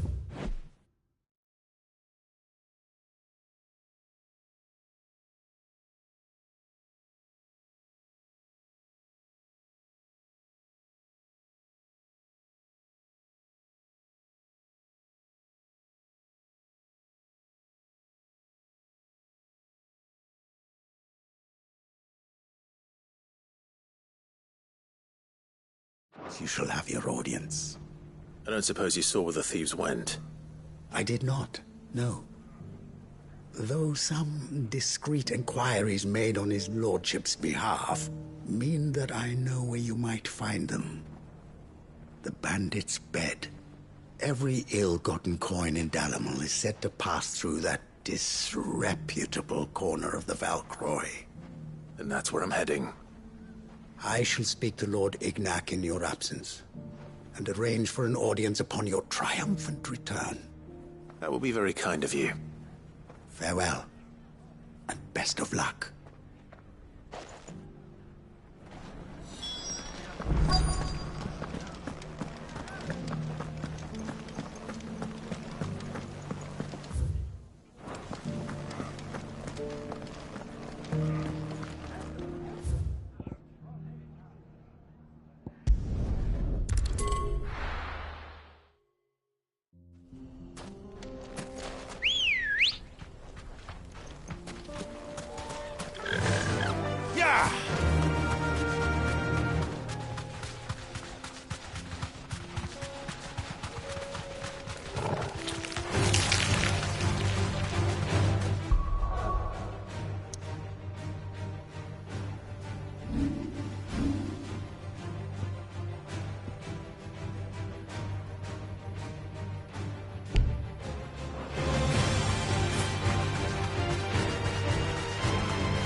We've got company! Come on, lads, let's tear the bastard's head off!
This must be Ignac's luggage.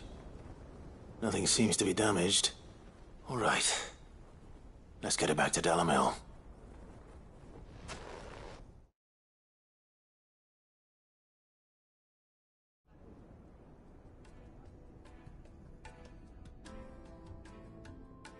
I hear I have you to thank for the return of my effects. What shall I call you, my good man? Wyvern. Glad to meet.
make your acquaintance.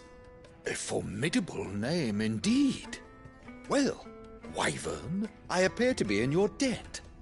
Redeem here tells me you wished for an audience. Is that all? A few moments of your time should suffice, yes. You're a peculiar fellow, Wyvern. All right, speak. Master Wyvern was wondering if you could tell him about a certain single-edged sword you recently acquired. Oh, a true work of art, that one. Karen drove me hard on the price, but I would have sold her Radim here to get my hands on that sword. It was made in the Outer Isles, far beyond the Twins, and is used exclusively by the practitioners of a unique school of swordsmanship. They believe no combat should ever exceed a single strike, and hone their blades to such perfection that none ever does. Each sword is made for that one perfect stroke, and for that stroke only. They crack upon a second blow. There's a brutal sort of beauty to it, really. But how do they hone such an edge? Fine question. Why, they use a whetstone, of course. Whetstones, rather. A whole array of them, ranging from the coarse to the fine. 10,000 licks with the sharpening stone, then 10,000 more. But it is the final stone which lends the blade its legendary sharpness. A mineral quite foreign to this great realm of ours. And that is the key. The secret ingredient. Wyvern, it occurs to me that my little lecture is hardly equal to services rendered. Take this, together with my regards. The very stone of which I spoke, far rarer among collectors than even the blade itself, and a far more fitting payment. Thank you. Pardon the intrusion, my lordship. However, it is long past time we prepared ourselves to depart. So it is. I am locked in bitter competition with a rival collector of curiosities. I am one step ahead of the unscrupulous scoundrel, but he is hard at my heels. Are there many other collectors out there? Too many to count, but only one do I consider my nemesis. Lord Byron Rosfield. And is a perennial thorn in my side. I can imagine. Farewell, Wyvern. May our paths cross again. Radim, we mustn't dawdle.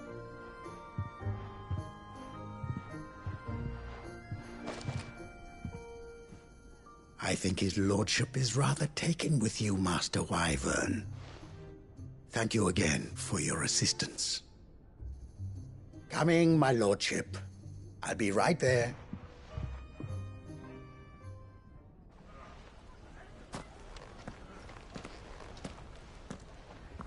Trust Uncle Byron to find such an interesting rival. Now, let's see what Blackthorn makes of this whetstone, shall we?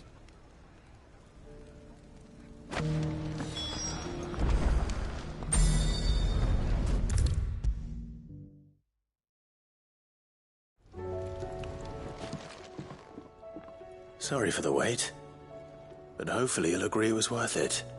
You learned something about that sword, then? I did better than that.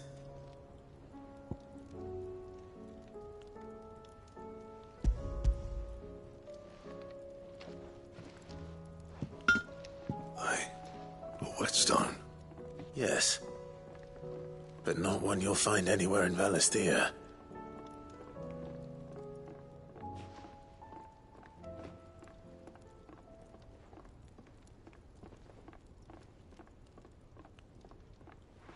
No wonder I couldn't get the same finish on the grinding wheel.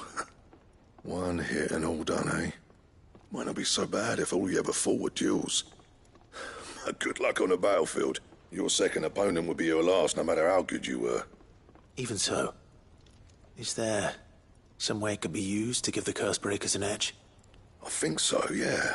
With this whetstone and the right kind of steel, I could probably even make a twin of the blade that rattled me. but there'd be no replacing this little rock once I worn it down to a sliver. I reckon we get a dozen swords from it, if that. Swords that the curse breakers wouldn't know how to wield properly, and that would see them through a single fire piece. Nah, no point trying to copy that thing. Be about as much use as a wax anvil. But finishing our blades with a whetstone this fine, now that's something to consider. And what's finer than fallen masonry, eh? Or more hard-wearing, for that matter. Just imagine it. Good Valisthian steel with an edge as sharp as any found in the Outer Isles. I won't make a copy, nah. I'll make something much better. I'm sure the curse breakers will be delighted. Just don't push yourself too hard. Don't you worry about me, sunshine. I've been working day and night since I was half your age, and I'll still be here when you're long gone. Hey, thanks, Clive. I mean it. I owe you one, August too. It's good to know someone's looking out for me. You'll be happy to hear you said that. And I'll see that my debt to you's paid. First new blade I make's got your name on it. You come and find me when you've got the materials. All right. I will.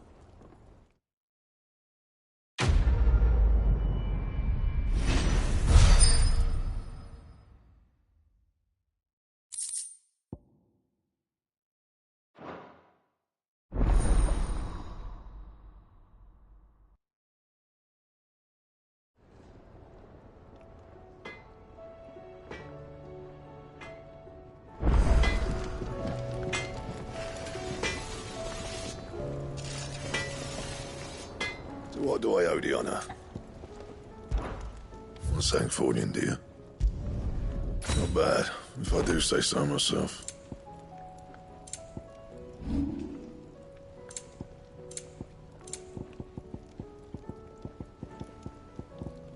Anything else? Did you see the pair that got hauled into tires?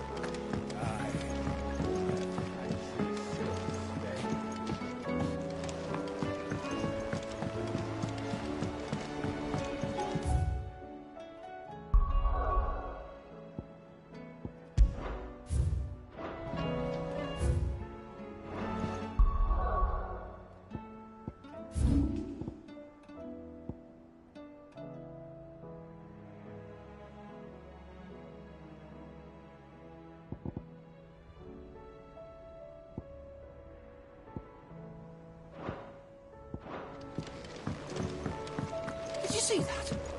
Tell me you saw that.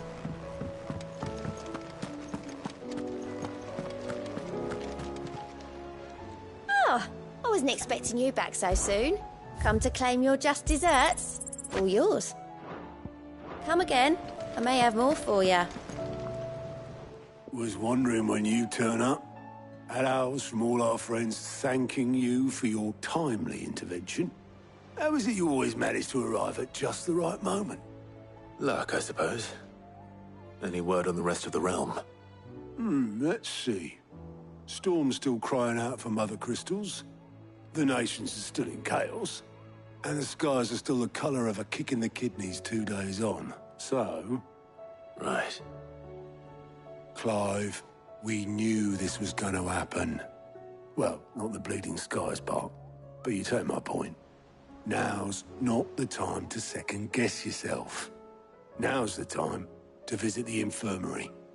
Talia says your brother's awake. Thank you, Otto.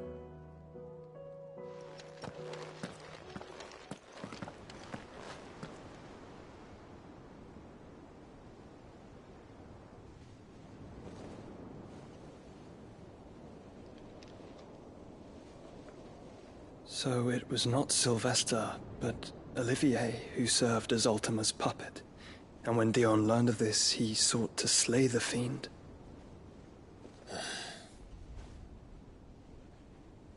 Only for his father to take the spear that would have freed him. Enough to drive a man to madness. Small wonder he hasn't stirred. I would be afraid to wake. Had I but reached out to him sooner, warned him of the threat Ultima posed. But now, both an empire and her prince lie broken. Joshua, what do you know of Ultima?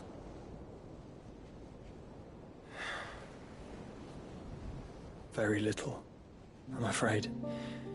Despite my best efforts. 18 years ago, as I lay buried beneath the rubble of Phoenix Gate, it was not death who came for me, but another. And it was while in my rescuer's care, I first heard of Ultima. I've been chasing his shadow ever since. Ultima is driven by some deep, dark purpose, and for whatever reason, it would seem you are crucial to his designs.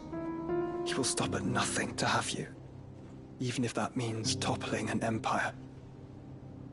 But why me? What possible use could I be to such a creature? That is one of many answers that have eluded me. Yet, I am certain of this. It is not mere chance. You were chosen for a reason. All dominants carry within them the might of an icon. Nigh limitless power that is at once acutely limited.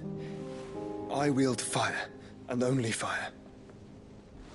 And I only ice. 8 wardens for 8 elements. But you, Clive. You are different. You're special. Your abilities begin with the flames of Ifrit. But they do not end there. The fact Ifrit can even exist goes against everything we thought we knew of dominance. Perhaps Ultima has been waiting for one such as you, whose potential is truly limitless. I've encountered that thing several times now. If it or he, as you say, needs me, why hasn't he claimed me as he did the boy? Were I to hazard a guess, I'd say the two of you are somehow incompatible. His mind not properly attuned to your body. His mind? Mind, awareness, spirit, call it what you wish. But I believe Ultima to be an embodiment of the concept. This is why I struggle and fail to contain him here inside me. I'm sorry. Inside you?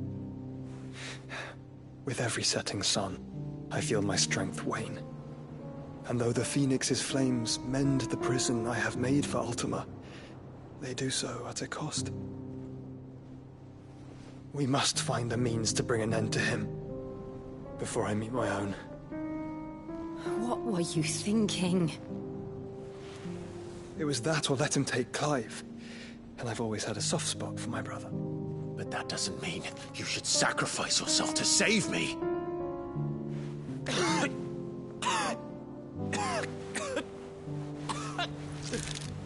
Joshua. Clive, it's Gav. There's an army of Akashic at the gates of Canberra.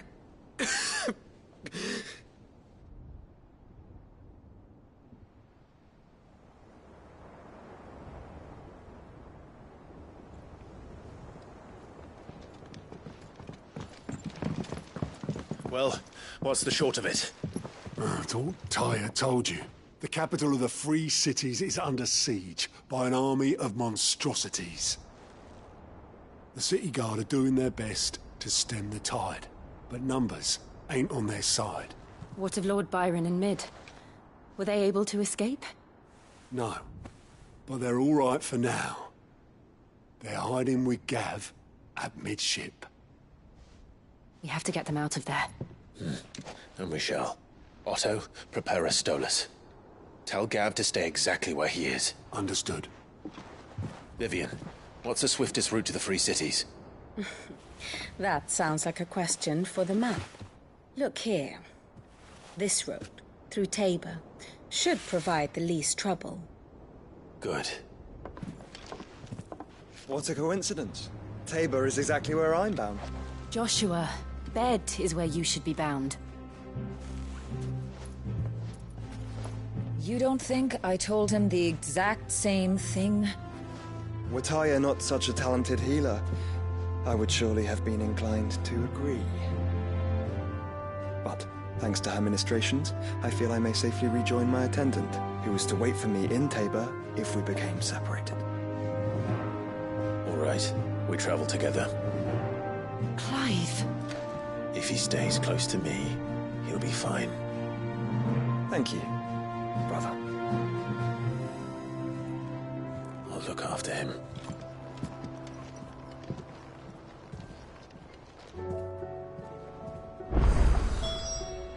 My attendant was with me in the Dominion before I primed. She would have watched the battle unfold and witnessed its outcome. I trust you'll be waiting for me in Tabor, where I can finally introduce you. You know how I feel about this, but your brother's stubbornness knows no bounds. I'm starting to think it runs in the family.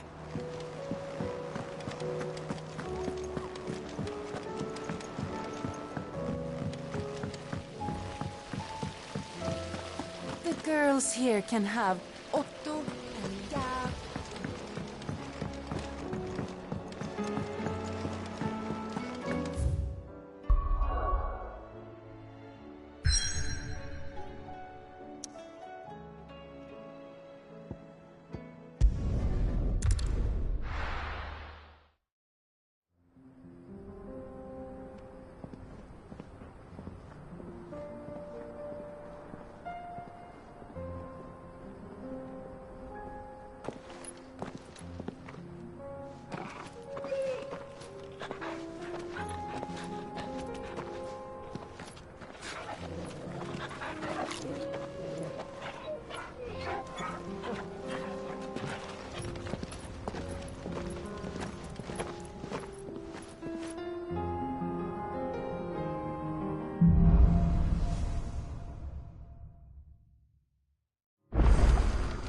It's like a dream. The four of us out walking like we used to. Enjoying this, are you? Gav and the others could be in danger as we speak. You're right. I'm sorry. Yote is...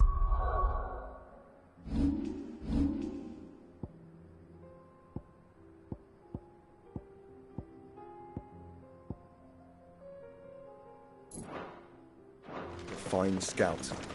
If Canville was attacked, she will already have begun gathering information. Tabor isn't far. We should pick up the pace. Faster!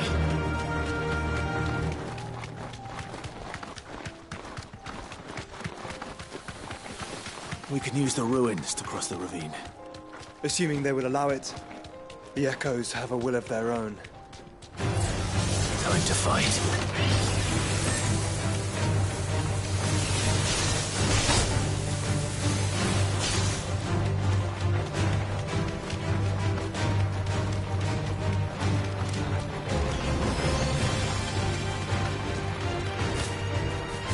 Tell us about Yote, Joshua. She's strong-willed, loyal, and deadly with a blade. Much like Clive, but with better manners.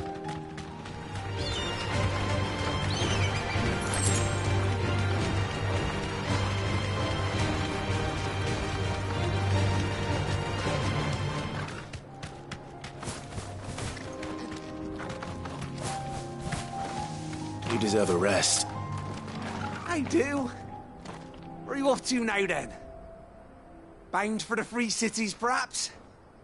Oh, no need to say if you'd rather not. We all have our reasons. Ain't exactly feeling like sharing with strangers myself at the mo. Truth be told, I could do with a bit of inspiration. Don't know which way to turn no more.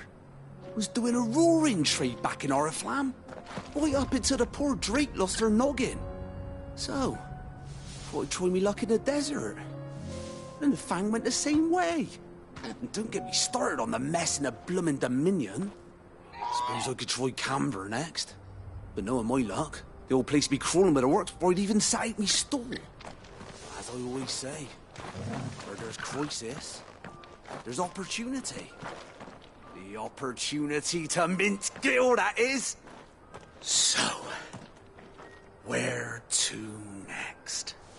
Is there any money to be made in Ash? Do orcs even carry Gil?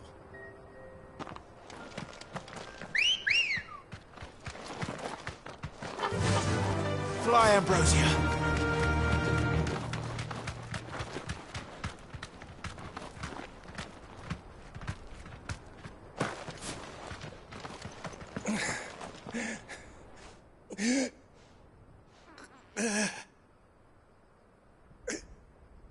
injured. What happened here? Where are your comrades? The ether flood up ahead. It swallowed our camp while we slept. My own men did this. Turned every last one of them. There's a village not far from here. Tabor. The people were kind to us. It's only a matter of time before they won't stand a chance. We can't let those monsters reach the...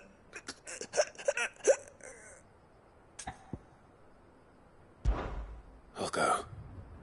You catch your breath. Thank you. Our encampment is up ahead. Just off the track. They must not reach Tabor.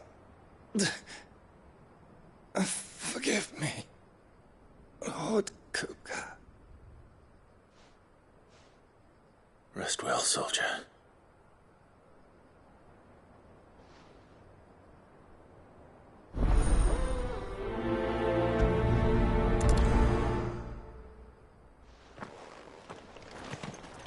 You said the encampment was close.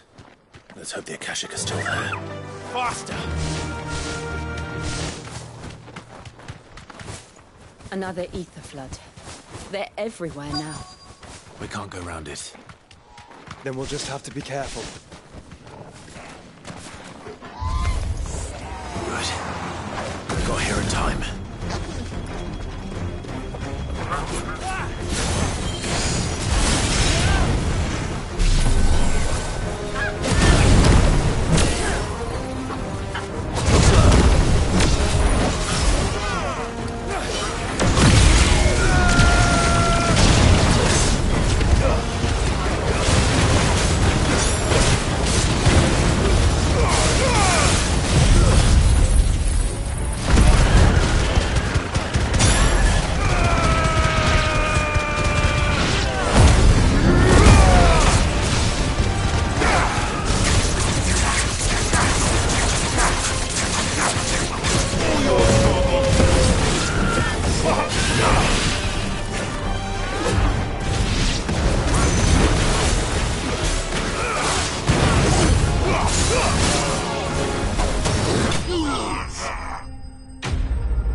Someone there! Please, I can't move my leg! That doesn't sound like an Akashic.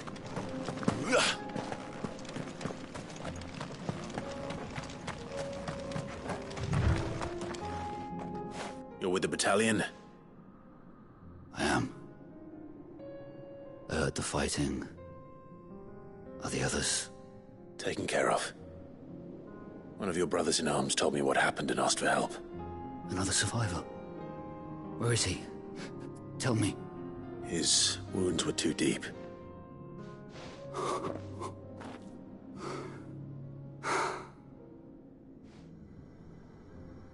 He was right to send you. Those things you slew are no longer my brothers. Tabor is safe thanks to you. Here, you've earned it.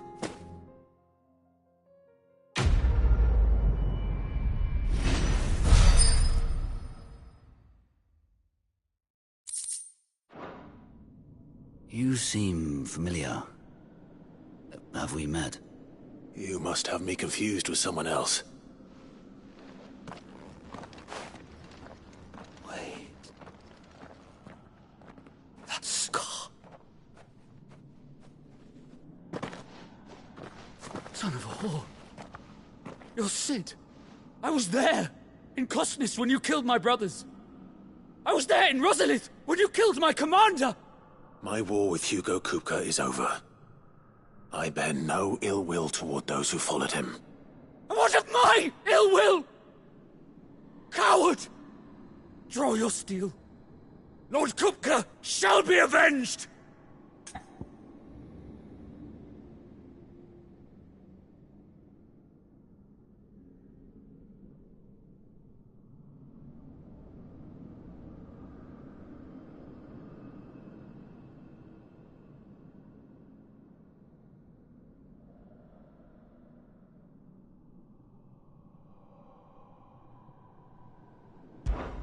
When your wounds have healed and your head has cooled, come and find me if you must.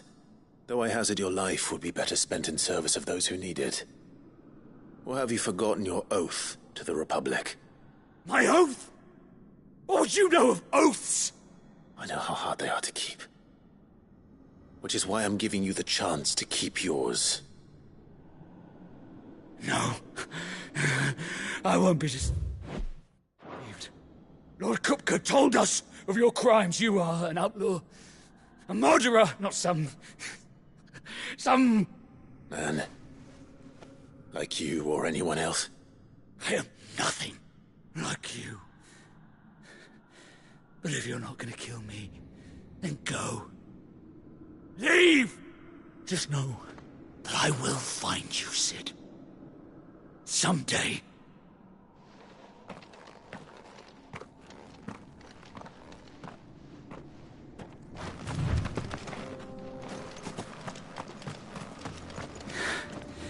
You will regret not killing me when you had a chance, Sid. I will avenge my master. Run like the wind.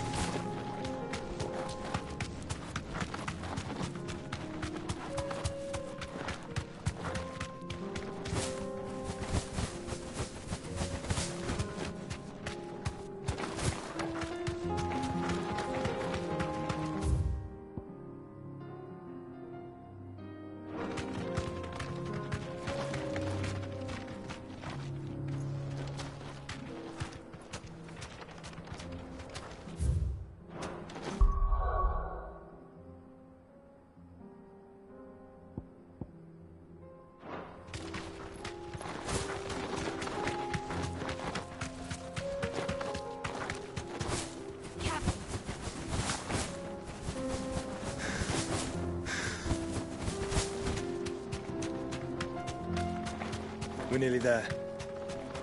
Have you been to Tabor before? There are a few places I haven't. I can walk from here. Welcome, travelers. We don't get many visitors here in Tabor. Where now, Joshua? There is a residence just inside the city gates. She awaits us within.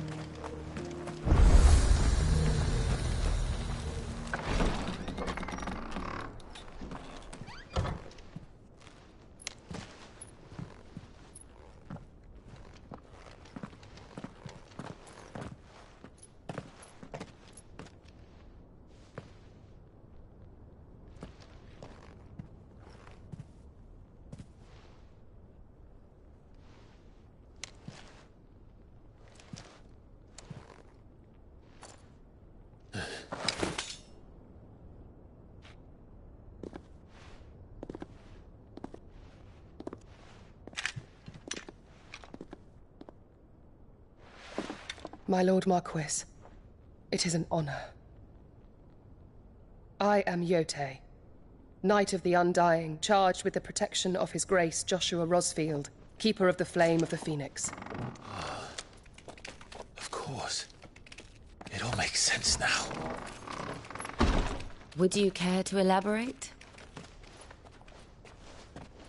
The Undying are loyal servants to the ducal throne. Or more specifically, to its heir. They have served our family for generations, albeit from the shadows. Since their inception, they have been tasked with the preservation and enactment of the rites of ancestral communion. After the events at Phoenix Gate, it was the Undying who delivered me to safety. And since the day I left Rosaria, Yote has been my constant companion and protector. Without her sword, I would not have survived my journey across the realm. Rise, Lady Yote.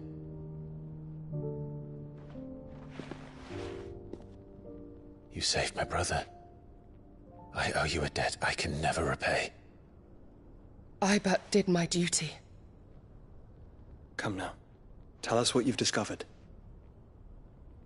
Your Grace. It is as you feared. The vessel we spied off the coast of the Crystalline Dominion on the night of her fall. It was the Einherjar. Beyond any doubt. The Black Galleon. Joshua, the Einherjar is the Royalists' flagship. What business would they have in the Dominion? Upon learning of Waloed's involvement in recent events at Drake's Fang, I sensed the malign influence of Ultima, and bid Yote and the Undying look into the matter. We have reason to believe that the Black Galleon weighed anchor shortly after the fighting began, and set a course due south. For Canva. Then it is Waloed knights who besiege the cities. What is left of them? Yes. And the Black Galleon sails at but one man's behest. Barnabas Tharm.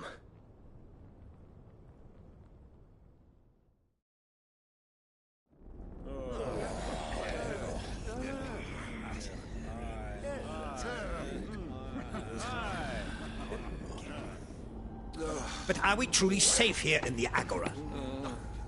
The city guard have been paid, if that's what you're implying. All the more reason for them to run. Well, you are free to leave, Lord Minister. Markets abandoned, warehouses aflame, blackened hulls choking every port in the capital. Canva is ruined. The realm teeters on the brink of chaos, and all you can think about is commerce! Forgive us! We were not aware Dhalmekia now subsisted on charity! How dare you!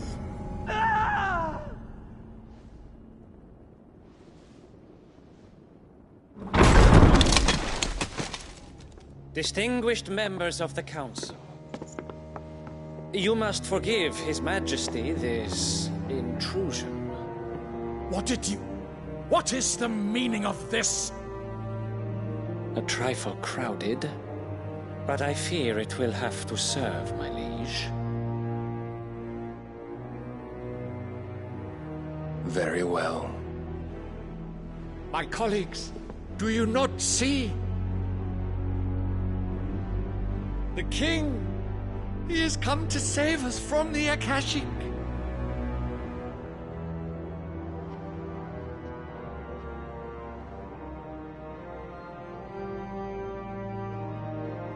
He is a gift from the heavens, divine intervention, our very salvation. And of course, if it is compensation he requires, we would be most willing to negotiate a fair price for services rendered. Fools!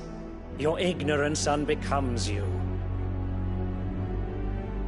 Your Majesty, correct me if I'm wrong, but I would swear that the fiends washing the cobbles of Canva with the blood of her citizens wear the colors of Waloed. Ha! So you do not deny it. Guards, fetter them, and see our guests to the dungeons!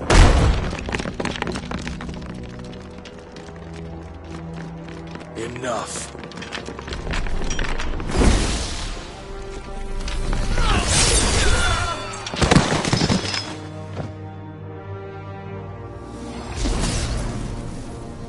Pathetic creatures.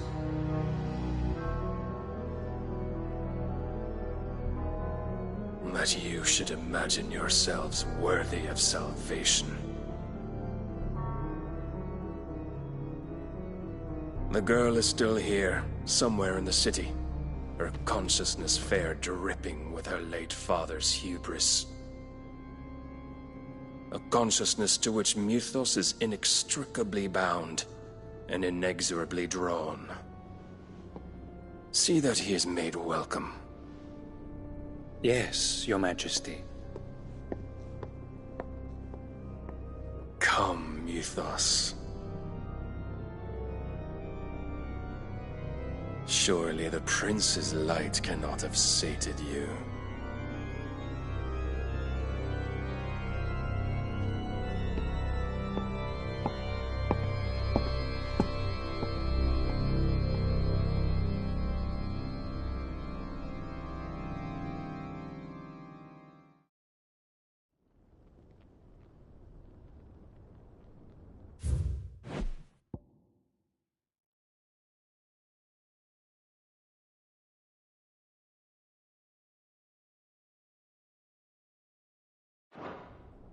So then, how long has Waloed been under Ultima's control? How long indeed? Based on what we know of Barnabas's actions, I would guess some few years, mayhap more. But to what end? What does Ultima want? The tapestry. Show them.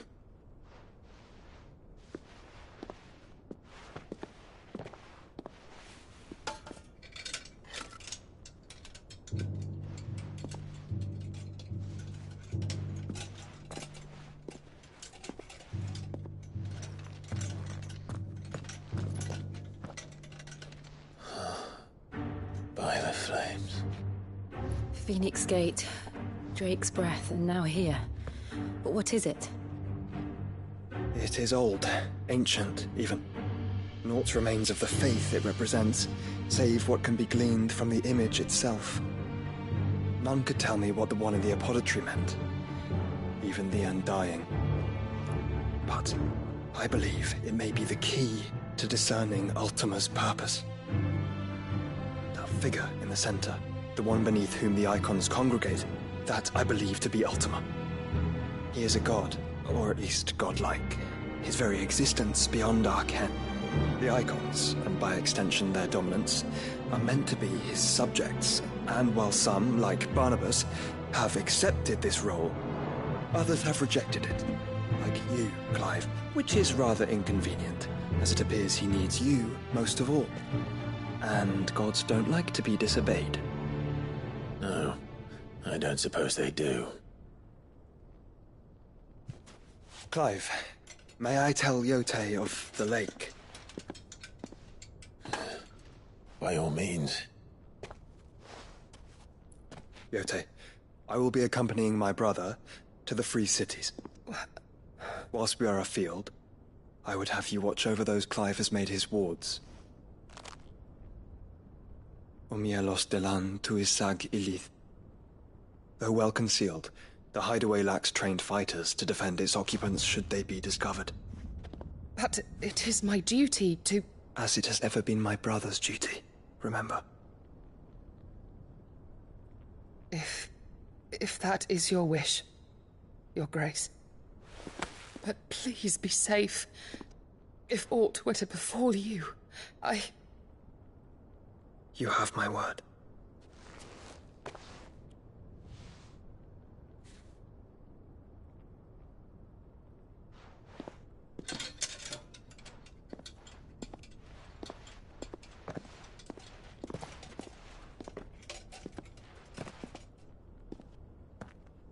Farewell, my lord, my lady. We are in your debt, Yote.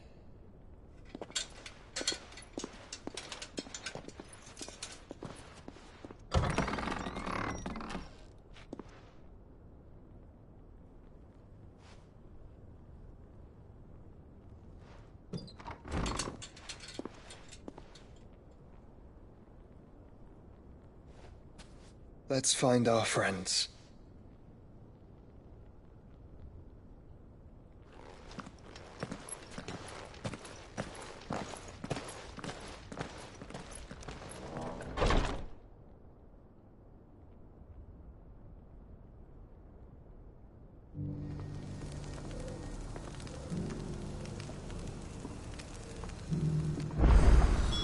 It's plain she cares for you very deeply. And I her, which is why I had to let her go.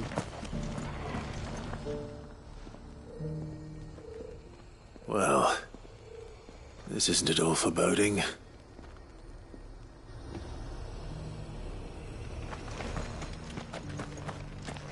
Up! Opportunity beckons. Who among you... Are you buying or selling?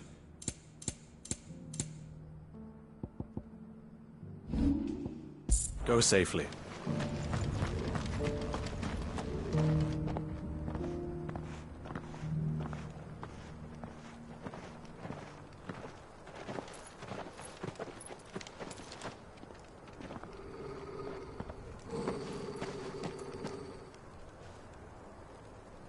Cyril. How fares the search? Well, Your Grace, my report shall be with you ere long. Ah, yes. Yotei is otherwise engaged, at my behest. And the duty of wardenship? Fulfilled. For as you see, I've been reunited with my first shield.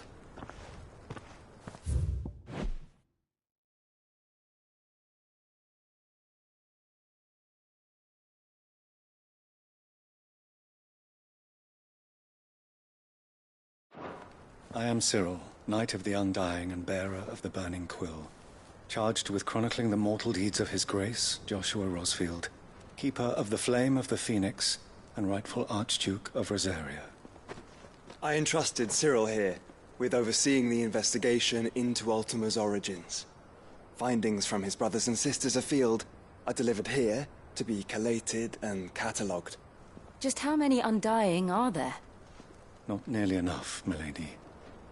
Yet we are glad to give our all in service to the Phoenix. Such is, and has ever been, our creed. I see. You have your associates, I have mine. But you may now think of them as ours.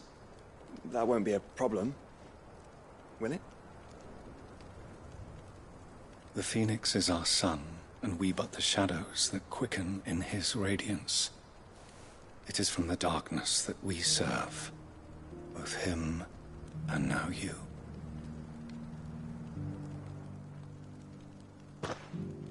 Pray accept this token.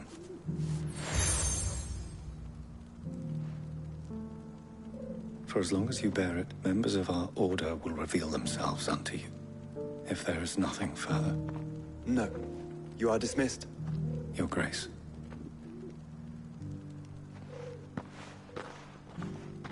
It's a canva, then.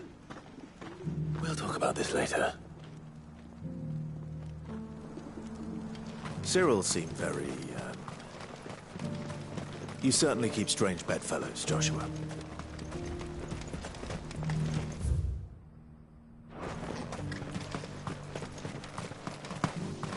The free cities under siege. Not here.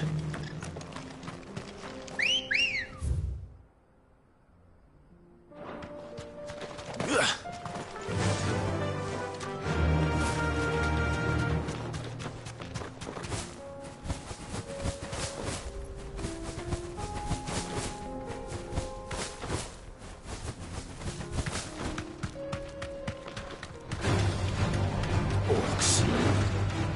Then let us be rid of them.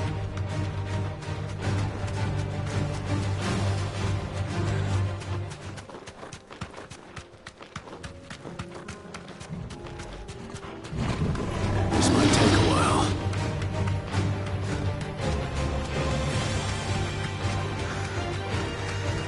Clive. Smoke. Is the city fallen?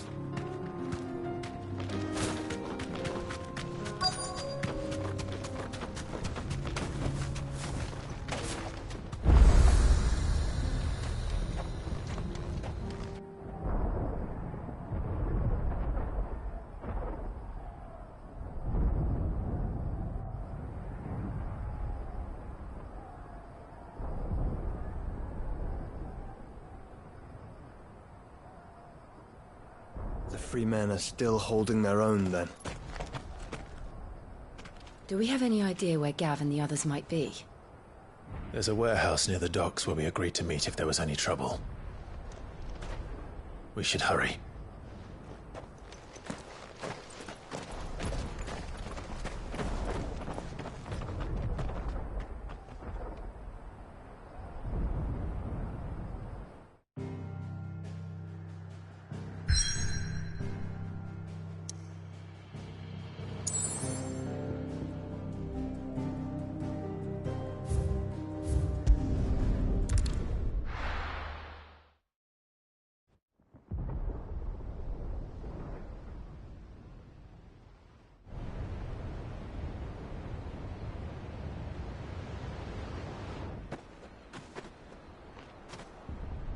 Sounds like thunder.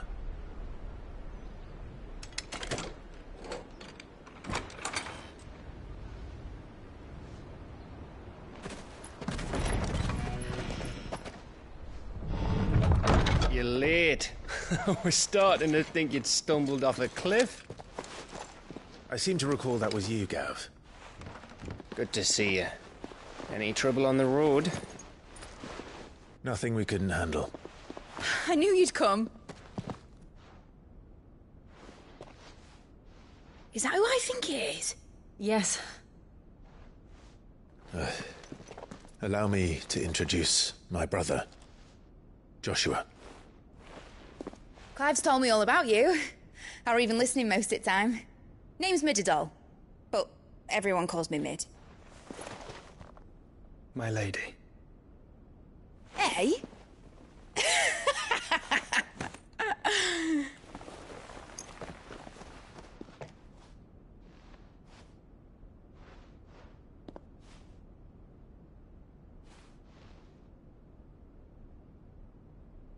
My boy.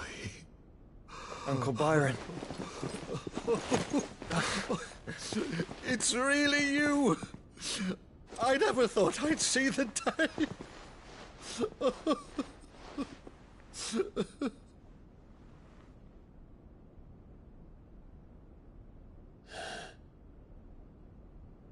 So these Akashic are being controlled?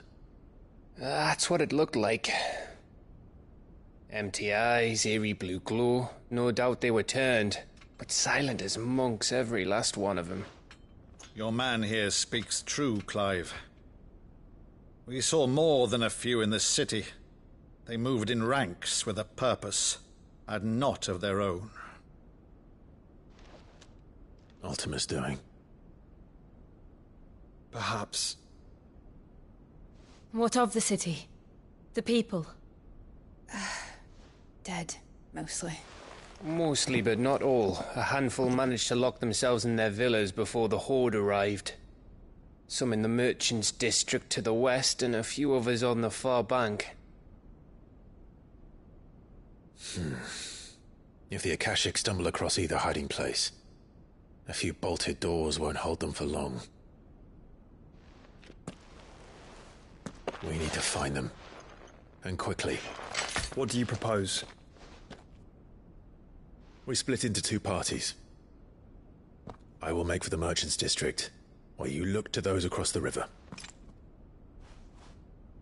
Mind keeping an eye on my brother? Not at all. We find the villa and try the servants' entrance. Understood. And what of us? Mid, is she fit to sail? The ship, the Mithril engine could probably do with a few more tweaks. Then you better work fast. Even if we do reach the survivors in time, they'll never make it to the hideaway on foot. You leave that to me. See that Mid doesn't get herself into trouble, would you? Think I can manage that? I'll keep him safe. Looks like you stuck with me, Byron. That's Lord Rossfield, you little gutter snipe!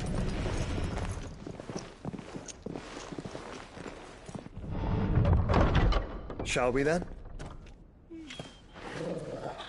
And you keep Clive safe. Be careful. Both of you. You too.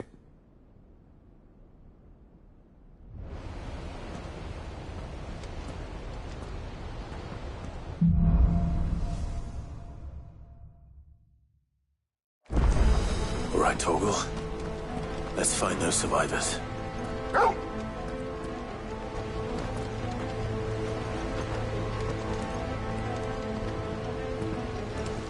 They don't stand a chance against those things. Fuck.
what happened to the Royal Army. There's nothing but monsters here.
leaders gather, there may still be survivors in sight.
You've caused quite the commotion. But then I would expect no less from you, Muthos. You again. I don't believe we've been introduced. You were in my family's crypt, and now you're here, with an army of Akashic thralls. Manners, Lord Rossfield? They are men, like you and me. Albeit ones unburdened by the wills that drive our kind to madness. They are pure. They are divine. What? And they are all that remains in this once raucous city. You'll pay for what you've done. As you wish. I confess I have been very much looking forward to this. Pardon me this indulgence, Your Majesty. The vessel shall not be spoiled.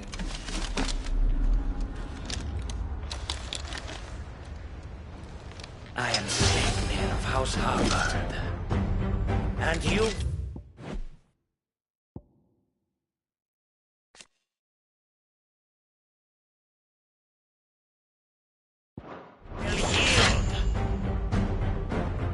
or not. As long as you don't hold weapons.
You will forgive me if my performance seems uninspired. It is just that I expected so much more from our chosen one. Perhaps this will kindle your flame? What now? A gift from my liege lord's armory. Gungnir. Watch closely, Mythos.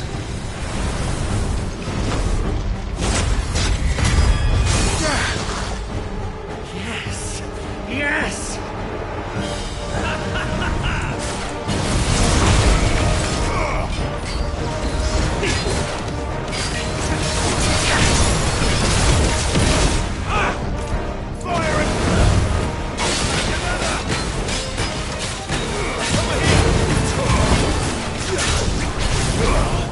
Be still, my beating heart!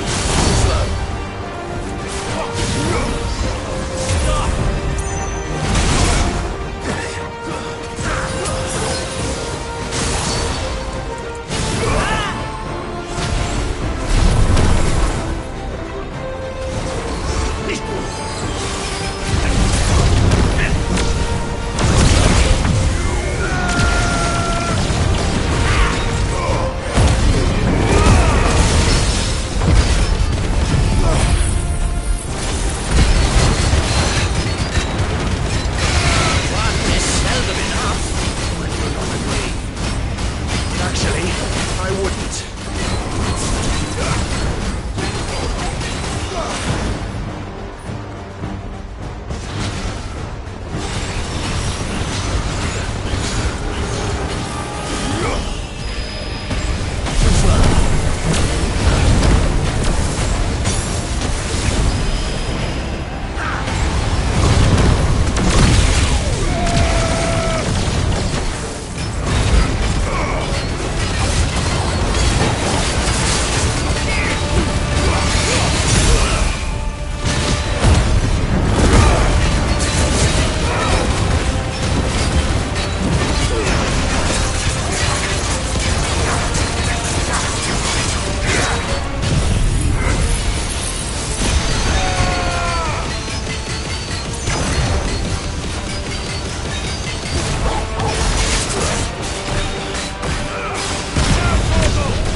The vessel is strong. My liege.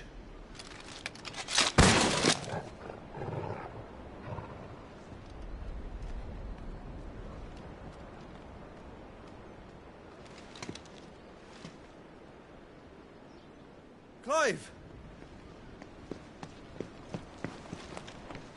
You're all right. As are you, I see. We are, yes. I'm sorry, but we couldn't save them. It was over before we arrived. Well, you did what you could. I fear we were all too late. What's wrong?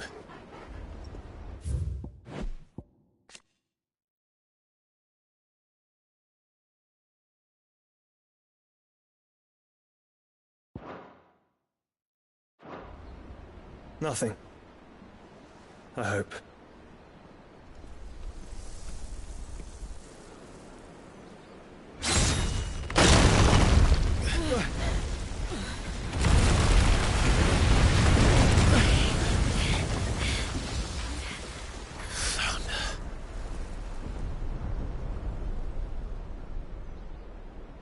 Leaving so soon, Mythos? It's the king. Indeed. You may kneel before Barnabas Tharm, Warden of Ash and King of Waloed. Get back.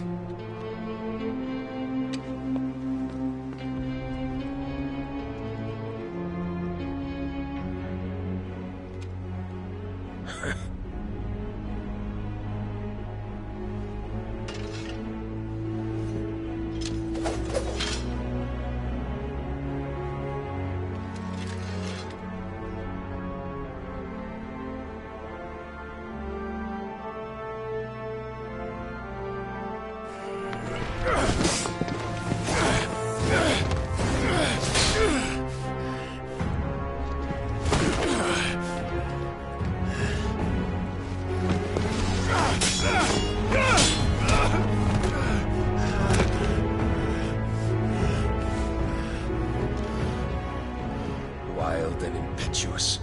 I expected more of the boy who bested my Lord Commander. Yet I see why my master covets you so. The power within you, Mythos. The potential.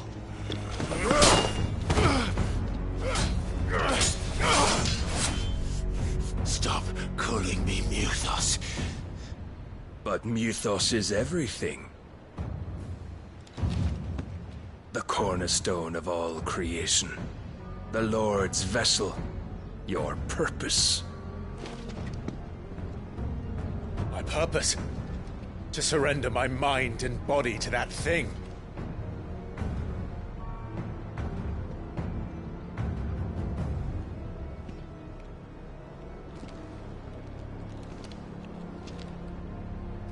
No, Your Majesty.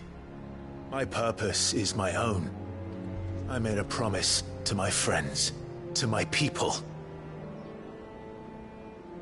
And nothing is going to stand in my way. You would allow this delusion of free will to bar your path to greatness? Truly, your volition is a cancer. One that must be excised.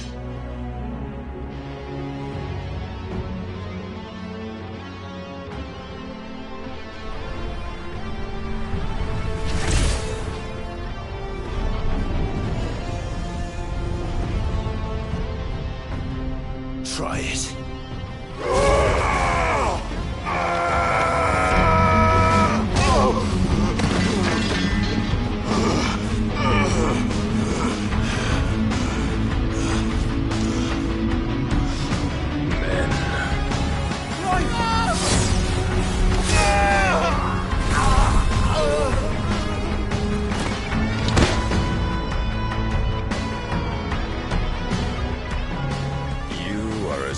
As all the rest. Joshua!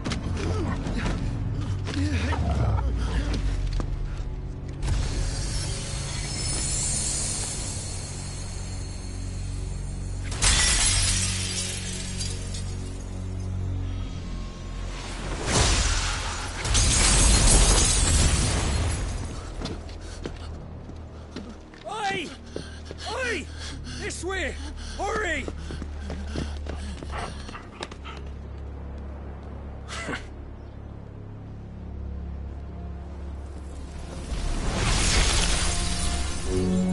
Power beyond reckoning, and they use it as a crutch. Such a waste.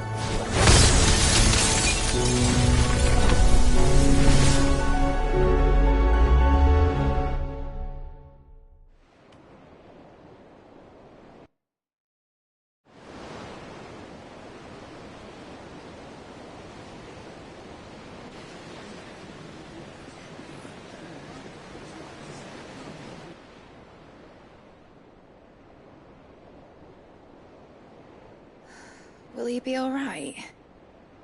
The Phoenix can mend flesh.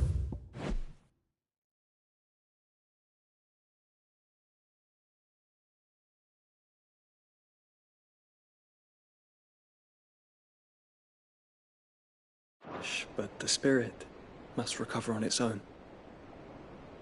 I'm afraid the rest is up to him. This place is remarkable. Outfitting it must have been no small feat. But why go to such trouble? That beauty's belly's filled with wonders the world ain't ready for. If the guilds caught wind of what we were up to, they'd all want a piece. All right? And how is he? Do not blame yourself. He was barely breathing when you brought him here. We would have lost him if it were not for you. No. Barnabas may have severed nigh every sinew in my brother's body. But he made certain the wounds were not fatal. Nigh every sinew? Allow me, your lordship. Don't know what I was thinking, putting you to the trouble like that. 'Tis no trouble carrying comestibles to my ailing nephew. I know, but you've already done so much for us.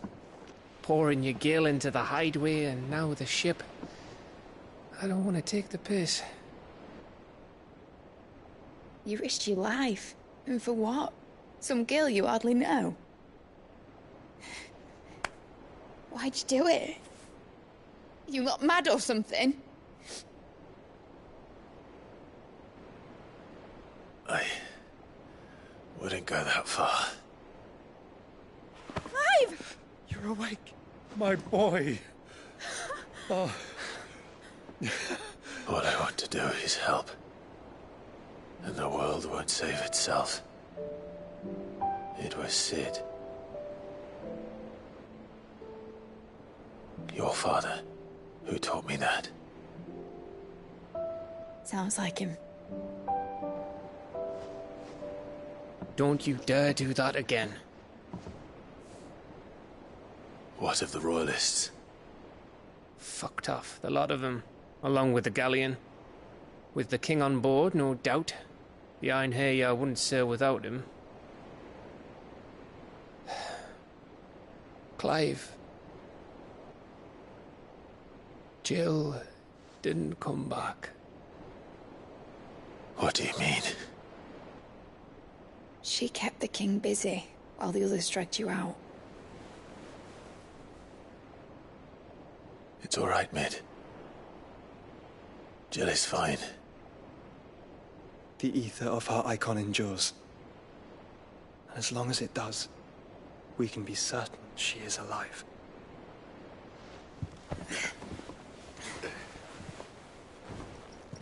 We must pursue the Black Galleon. Jill will be with the king, I'm sure of it.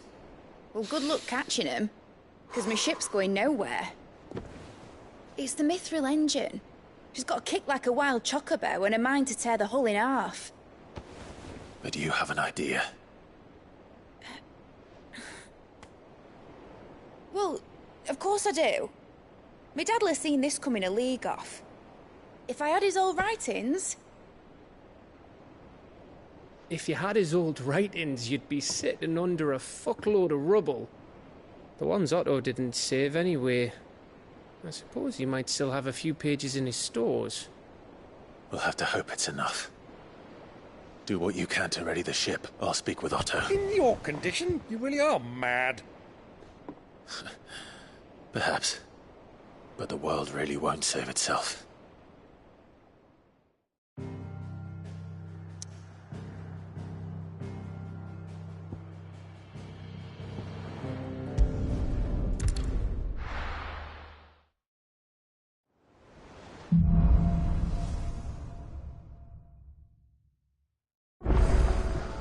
Right.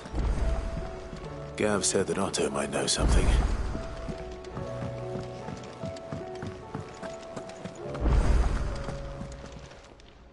Aye, it's a dangerous world. You'll not find a better price than that. Yep. So, what'll it be? Should last you a good while. No scratches, all right? Should last you a good while. You can thank me later.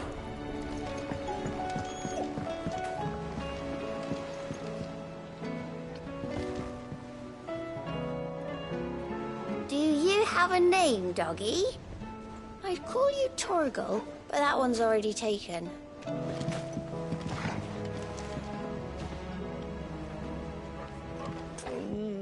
What am I gonna do? Is everything all right, Goots? You seem more discomposed than usual. Oh, I don't know what that means, but I'm in a bit of a muddle. Oh, I think Nan might be in trouble, and she's... It's all right. You can tell me.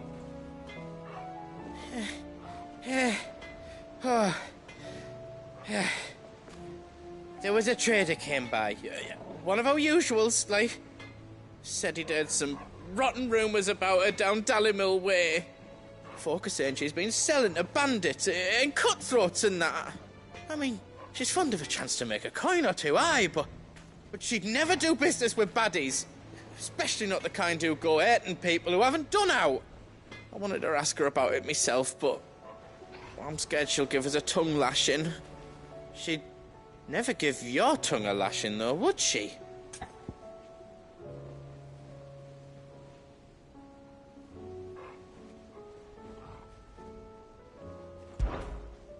Don't worry. I'll speak to her. Oh, thanks, Clive. You'll let me know what she says, won't you?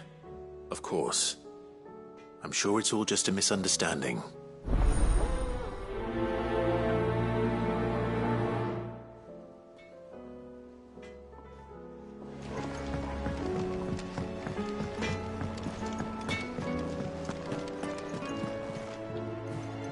Lady Karen.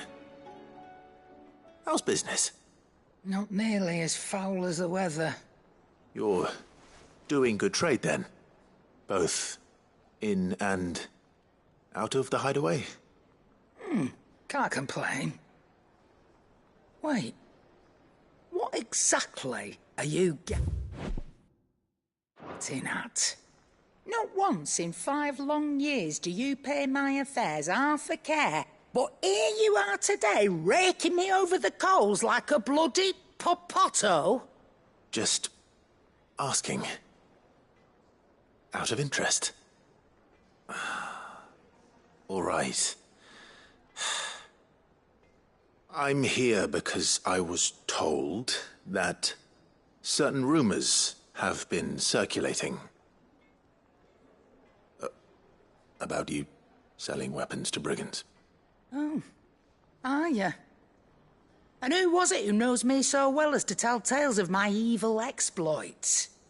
I didn't exactly hear firsthand. All I know is that someone in Dallimil has been spreading word to that effect. And what? You believe it? You think I'm profiting off the blood of innocents, do you? Look, I've done things I'm not proud of. Might be there were a time when I turned a blind eye to the wretchedness of the world so I could line my pocket. But that woman is no more. And you'd know that if you'd ever paid the slightest bit of notice. You're right, Lady Karen. I apologize. It was wrong of me to doubt you. Aye, it was. Now, I reckon you've got better things to do than pointing your do-gooding finger at a poor old woman. Of course. Good day.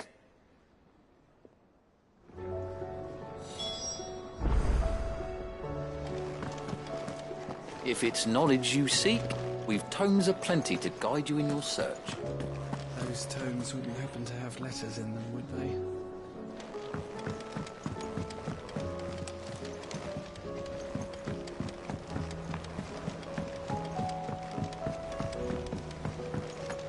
all said it was an army of Akashic. What will happen to Mid and the others? How are we supposed to do our duty when the hills are crawling with Akashic and the valleys are full of ether? How indeed. My men and I lost an entire day avoiding a flood that wasn't there a fortnight ago. Clive? But if you're here, where the hell is everyone else? Don't tell me. They're all right. But it's a long story.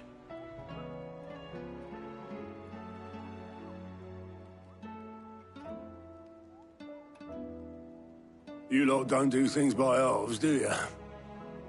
Well, at least everyone's still breathing. Now, as for these writings, I'm sorry to say, Clive, but if you had those, you'd be... Sitting under a pile of rubble, I know. But we were able to save a few bits and pieces from the ruins, most of which ended up being used to build this place. The more personal items we gave to the next of kin. In the case of Sid's things, that would have been Mid. Then I'll check the workshop.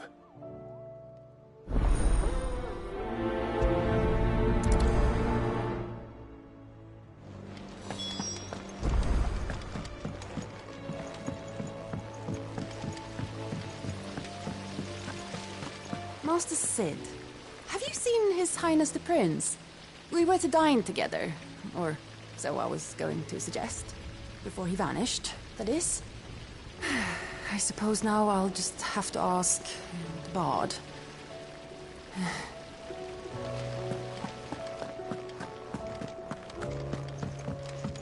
If Amber and the Lazarus are gone, then... Do you think Mid's ship will ever sail?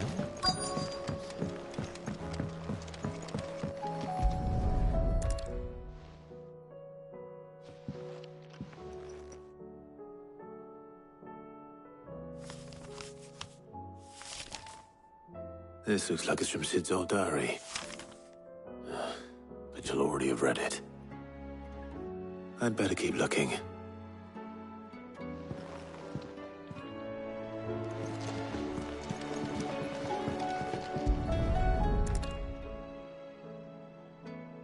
What do we have here? Oh. Sid's pipes. Something tells me Mid won't be needing these. I know this is your hideaway, but you really shouldn't be in here. If Mid caught you rifling through her research, she'd have your head. Then mine for letting you. I've tried to find a supplier for this stuff, but it's rare as Chocobo's teeth. Either someone brings down a Bond King and picks up the ash, or... I don't know. You wait for one to snuff it of old age. We've had no word from Canva for days. Please tell me Mid is all right.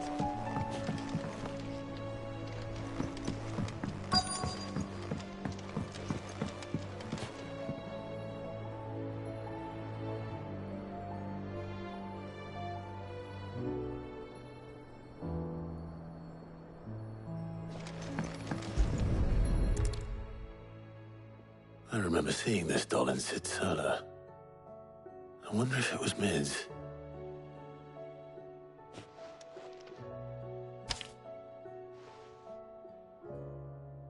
Huh. What's this tucked inside it?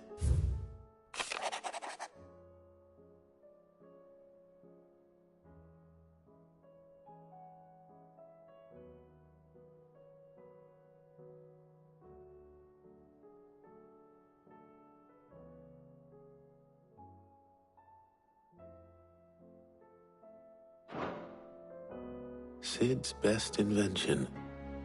Huh. That sounds promising. So Sid hid something in Mid's first opus.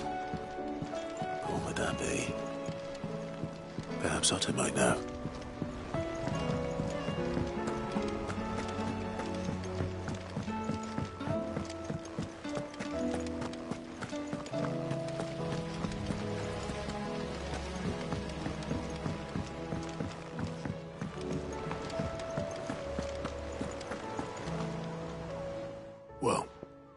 Did you find anything? Possibly. You wouldn't happen to know what Mid's first opus was? Opus. That girl's as tone deaf as a banshee. Unless you mean the orchestrion. She couldn't have been more than, what, 11, 12 when she cobbled that thing together? It surprised us all. Not least her dad. You should have seen how proud he was of the little scamp. What's that battered old box have to do with anything?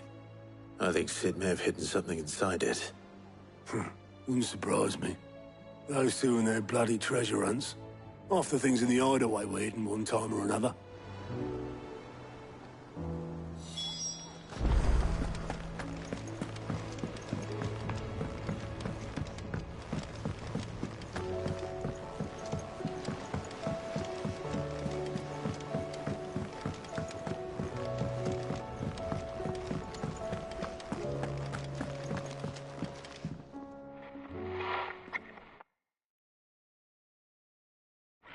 I didn't break it. Well, I didn't break it. What didn't you break? Nothing. We didn't break nothing. We definitely didn't break the orchestrion. What's wrong with it? It's broken. Except when it isn't.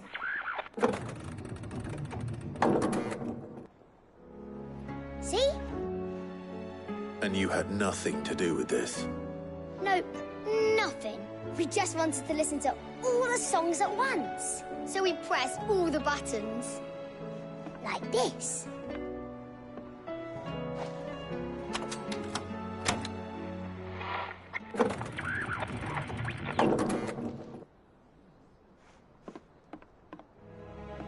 See? All too well. All right, out of the way.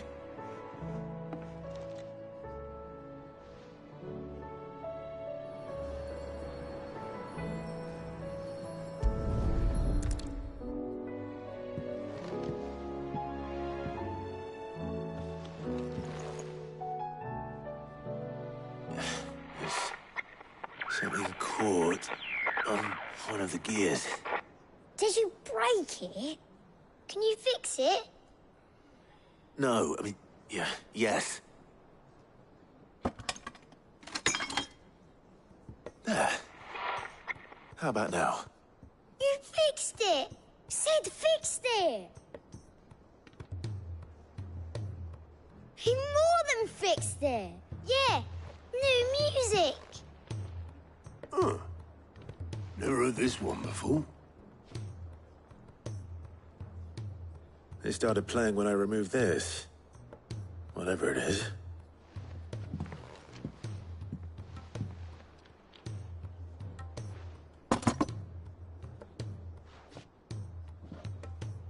Well, don't look at me. I can tell you it's important, though.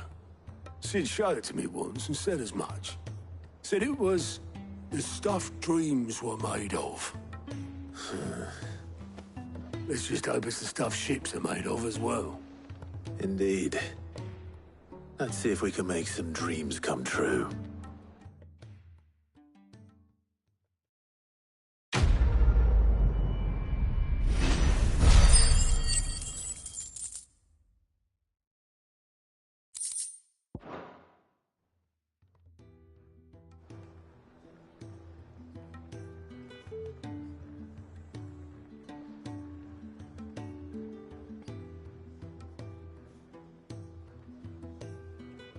Just the two I was looking for.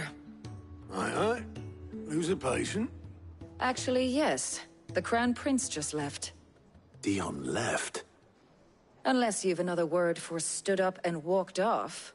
Yes, left. He did have the decency to leave a message with Obelisk before commandeering one of his dinghies. Should we go after him? No. We're not the Prince's keepers.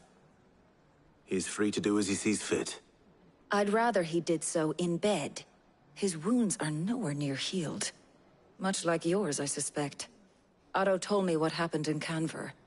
What is it with this realm's princes and their aversion to rest? Ask me when I get back. Though I may be sometime. Then at least try to stay safe.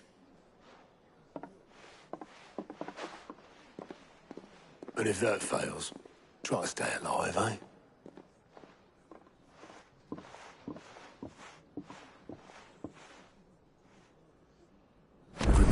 waste here, the further the flagship sails. I have to get back.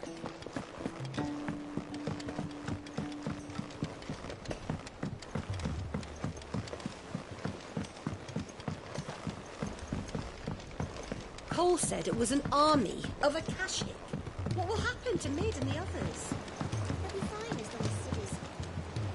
All right, Clive. Blackthorn told me you helped him out again. Tough for that. Speaking of which, I'm actually a bit, Worried about him. And you want my advice? afraid so.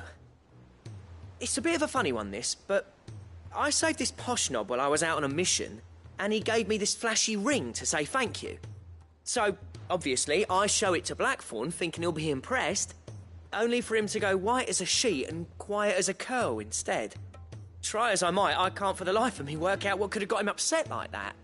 And seeing as how Blackthorn opens up when you're around, I thought maybe...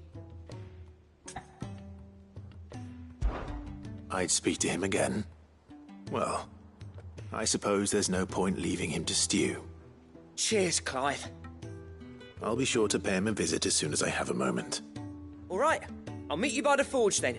You come along when you're ready.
All right, Clive.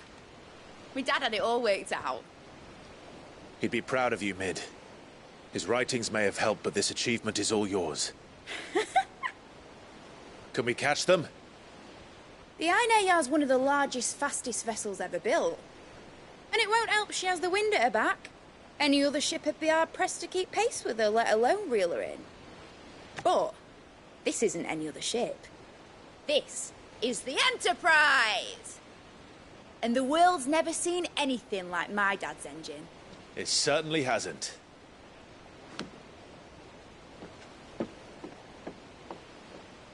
Clive, what do you know of Barnabas Tharm? Only what the bards sing. That he sailed to Ash from southern lands. That it was his mastery of the blade which won him the throne. And that his sword, Odin's sword, can sever the very threads of creation. But don't lose any sleep over a last tilt. We'll do what we must to survive. What we must?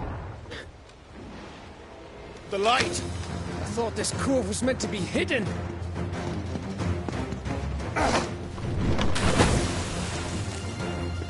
Mid! Company! Eh? We'll hold them off until the ship is ready. But hurry! Bollocks! All hands! Man your stations!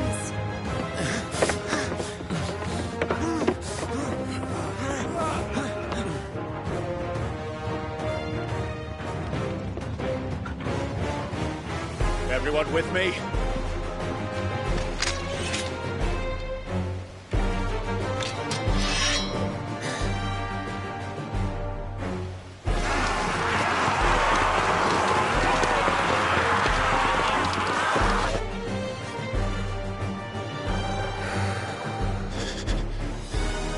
Here they come!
That was easy enough.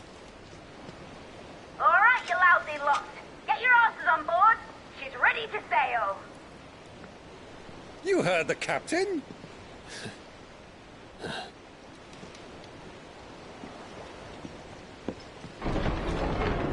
Clive?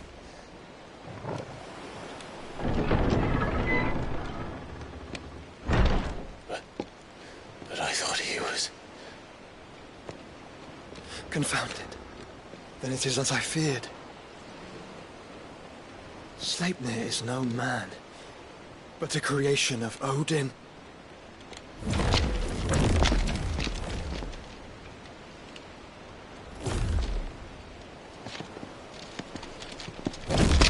Phoenix's fiery fundament! Have you no normal enemies?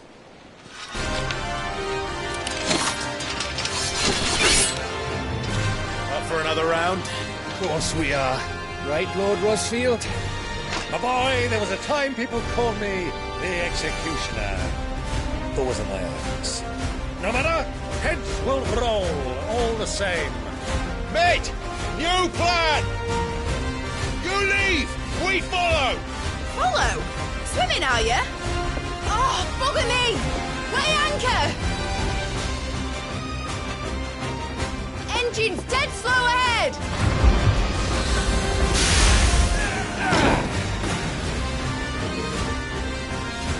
Have care, my friends. It is not blood that runs through an enemy's veins. These foes will not fall easily, but they will. Like oaks before a woodman's axe. Good thing I brought one!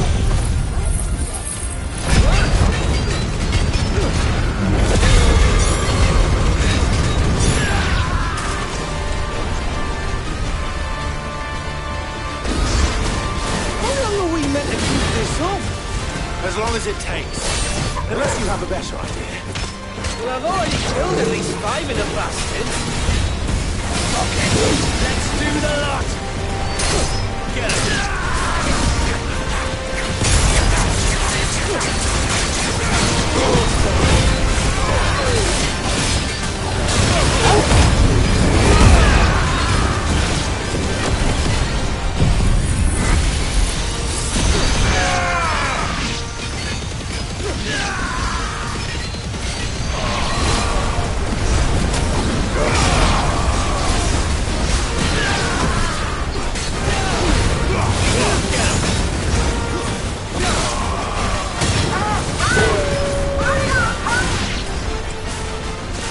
To the ship! Not yet. Wait for my signal.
What do you want?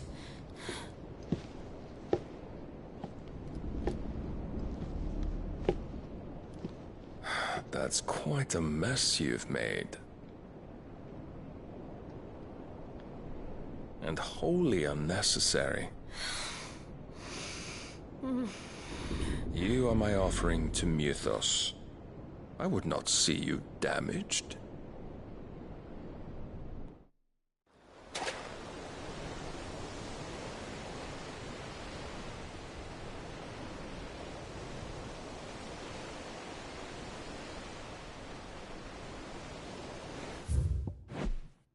Now back to your stations! Every bell spent treading water puts another league between us and the galleon.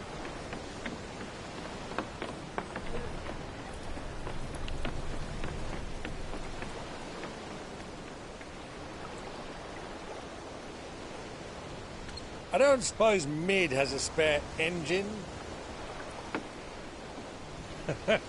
Since you rose from the grave, my fortunes have plummeted. Are you absolutely certain of this quest of yours, Clive? The foes you face are as terrible as they are numerous. Aye. And they'd have us live and die on their terms, which should answer your question. Ah! You have that same stubborn look as your father did when he set his mind to something. On the battlefield, I am but a single axe. A deadly one, mind, but a single one nonetheless. Yet what you require is 1,000, and I believe my old friend in Randalar can provide them.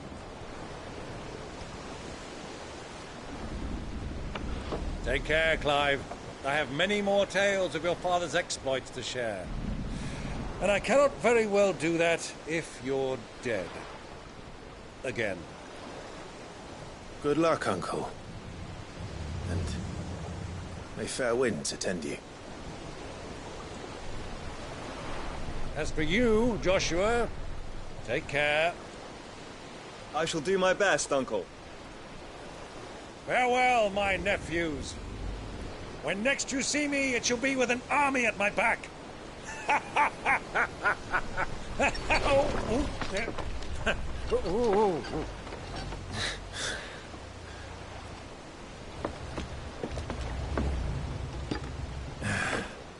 Cheerio!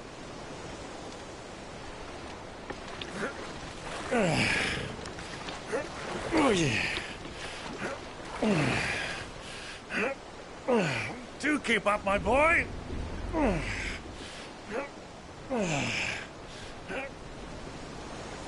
Well, we can't have him showing us up now, can we? We would never hear the end of it.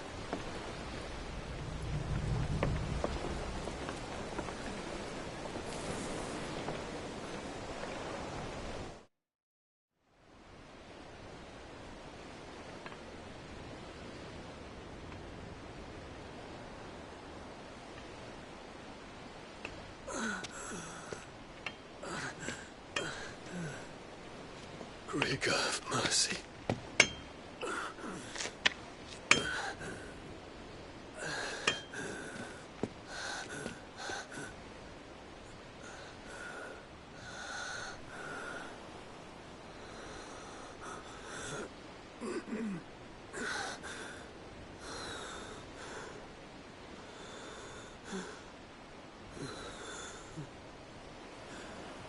All this.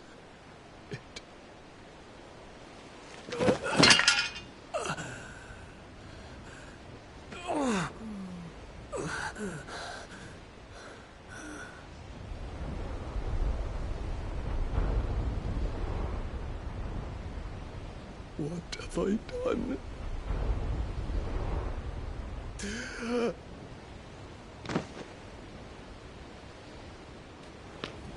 My lord.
here in Waloed, but any ship heading north has to round Zemeckis and put through the Narrow.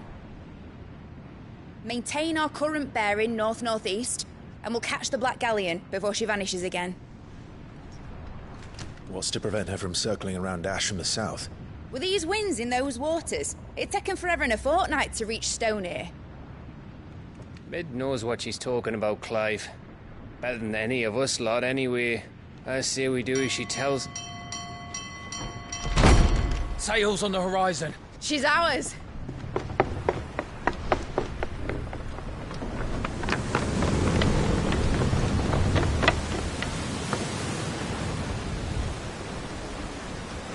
Look alive, boys! Pull ahead!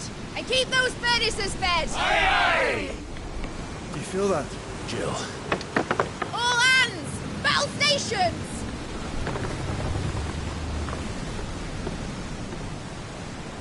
Let's see what this girl can do.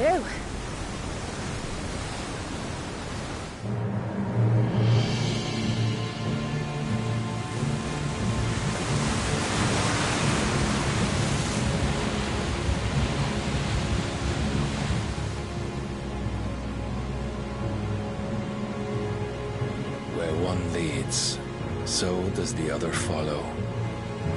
The bond of consciousness which joins them condemning both to the same fate. Yet my every attempt to strike it from their hearts serves only to tighten its hold.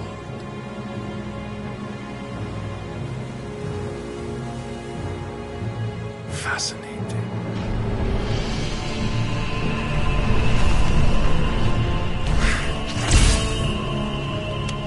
But then, there is naught my blade.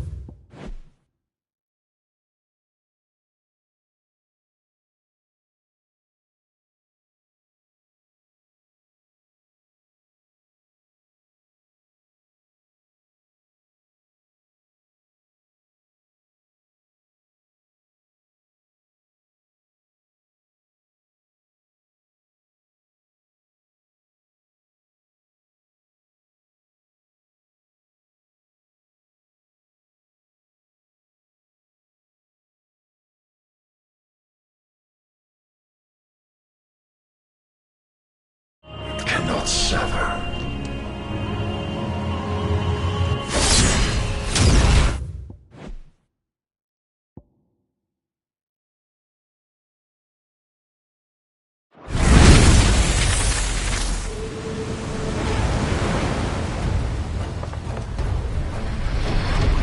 Great Grigor's gas!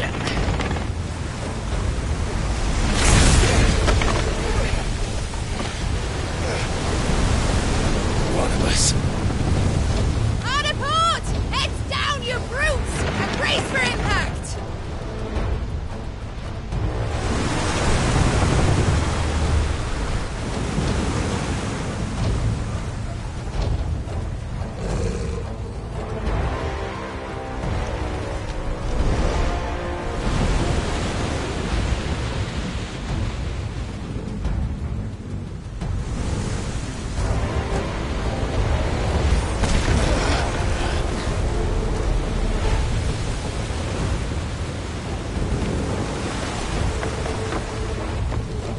It's now or never. I'll find her.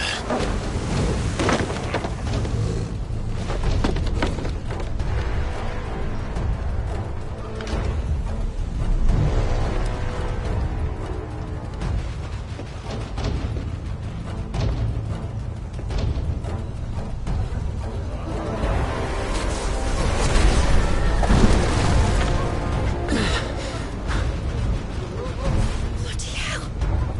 How to stop it!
I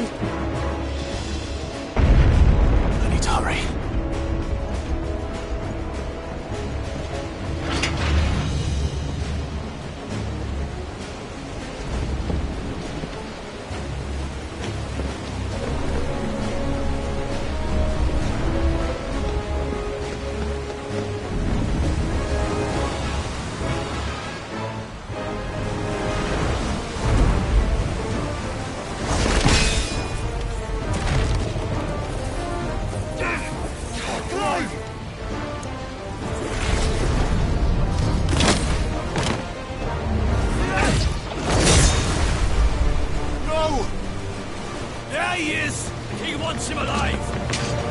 Hold on. I'm coming. For both of you.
Get back!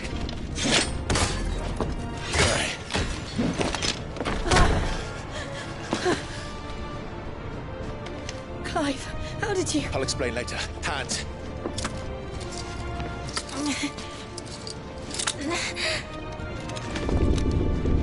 Can you walk? Out of here I can.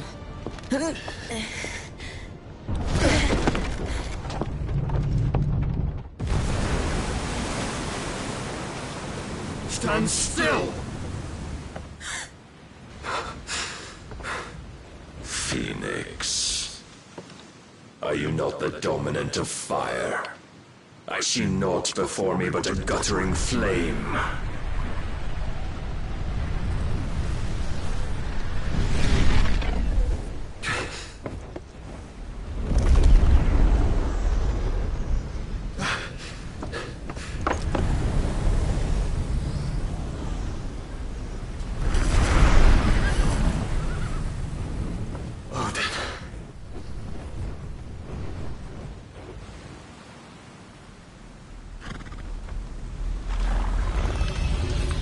In earnest, then.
Go on. I think so.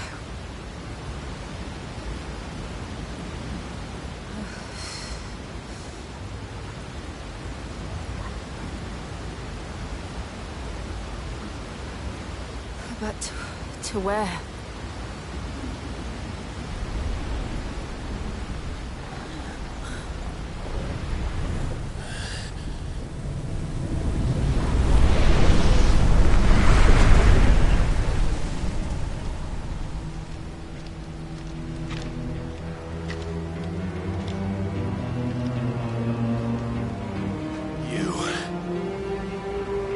What did you do to Joshua?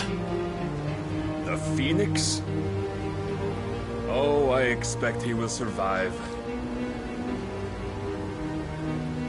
This consciousness in which you coil your feeble souls is grown thick with desperation. And thus has my master turned to my blade.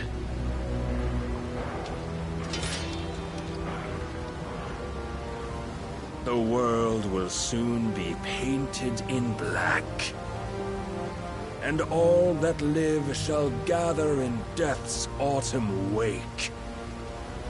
Not if we remove the cause of this misery. Not if we destroy the last of the Mother Crystals and restore balance to the world. Come.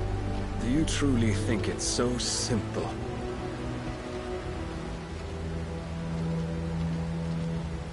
The Blight is inevitable. Not even the Almighty might stop its endless march. Your efforts will avail us naught. Naught, that is, but suffering. You must embrace the truth, Mythos, Accept your place with the Lord. Keep it. As long as there's a chance, there's a choice. Ever led astray by your blind resolve.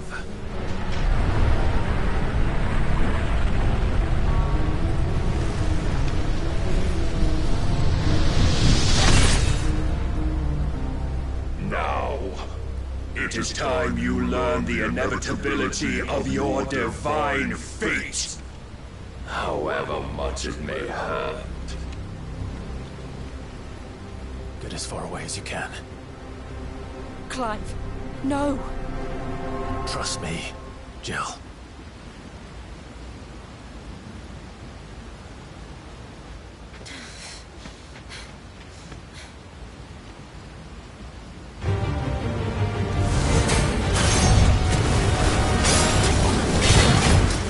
We don't have to do this. Oh, but we do.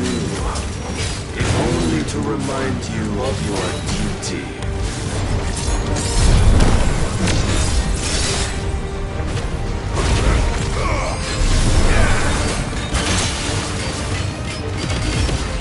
In the short time since our last meeting, you have grown much.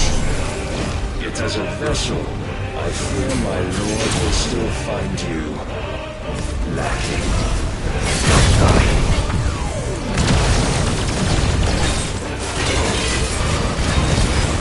Rise, you must.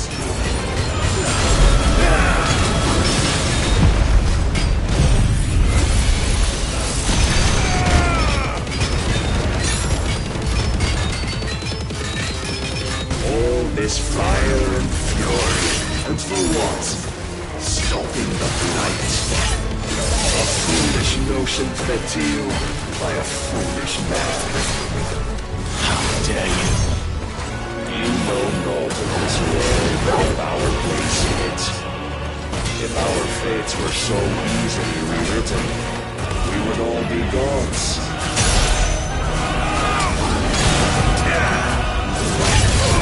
Defend yourself!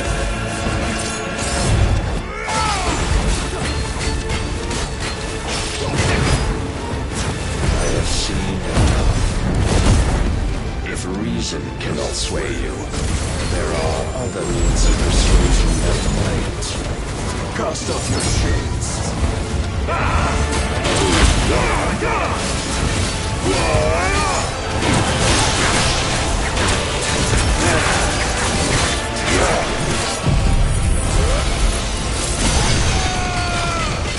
Raise your guard.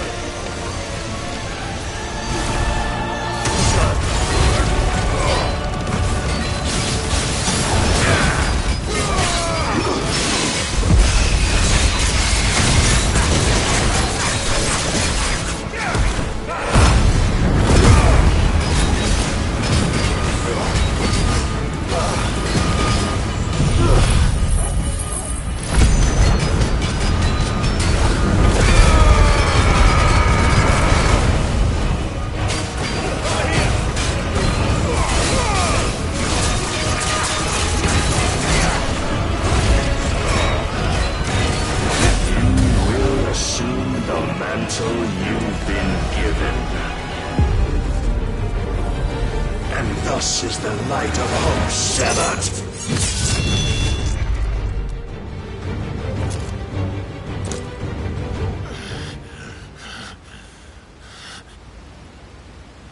You would yield so soon. Never. Clive!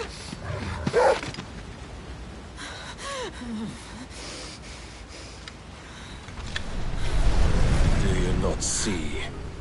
Your iron will weighs you down, dragging you ever further from your purpose. And what is my purpose? Mythos. Who are we? What are the dominants? The breath of the Creator still warm on our lips. We carry his light that we might guide the masses in his name. We are but mighty acts of God. We are more than that. You would be nothing without what he has granted you.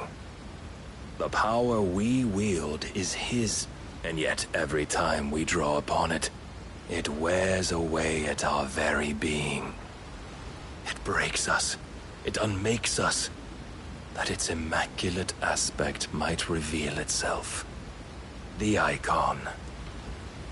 It is too much for even his chosen few. Apart from you, Mythos. You wield the might of many, yet your body does not answer for its avarice. What are you saying? What I am saying is that we dominants are a means to an end. We were created for you, that you might drink deep of our strength and thereby fulfill your divine purpose. Which is? To feed. As you would know, could you only look beyond the walls of your prison of self-regard. As long as you choose to ignore this, you shall never penetrate my defenses. Still, you may take solace in the fact that you are not alone in your plight. The chains of volition shackle all of mankind, but there is yet cause to rejoice. For the Lord, in his mercy, has taken pity on his flawed creations, and shall see them restored to their proper forms. And what exactly would that be? Why, loyal servants to God. No. Manners, Lord Rossfield? They are men, like you and me. Albeit one's unburdened by the wills that drive our kind to madness. They are pure. They are divine. You mean to turn everyone Akashic? Not turn, Mythos. Turn back. For too long has mankind been led astray by their clamorous wills. It is time they return to a world of quiet equality, where they might once more know salvation. Salvation? And abandon everything we hold dear? We don't need your salvation. We'll save ourselves, and we'll do it on our own terms. Not yours, and not your gods. With every defiant expression of your will, the tighter the chains of consciousness become. But perhaps that fact may be put to use.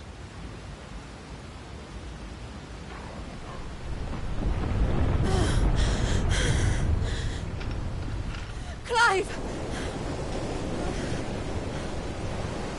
The faster it binds you to the remaining dominance, the stronger your hunger will become. Until it leads you back to the only answer there ever was. Mayhap not by the path my master intended, but back all the same.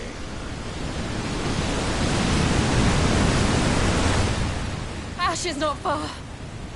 I could freeze a path. You're in no fit state. Probably not, but I can try.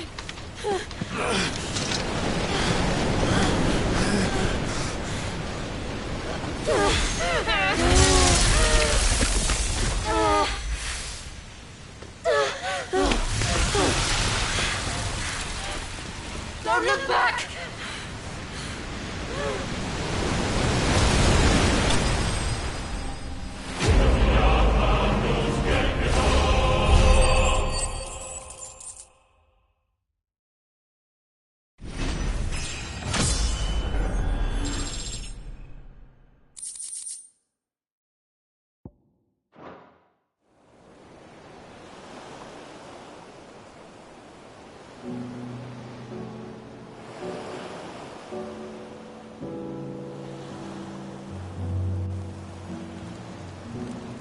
the others are safe.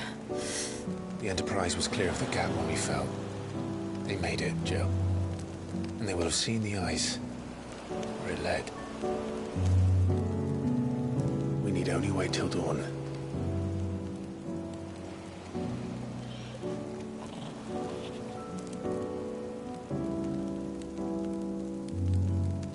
This is the second time Barnabas has bested me. I'm powerless against him. And maybe there really is nothing else for it but to give yourself to his master.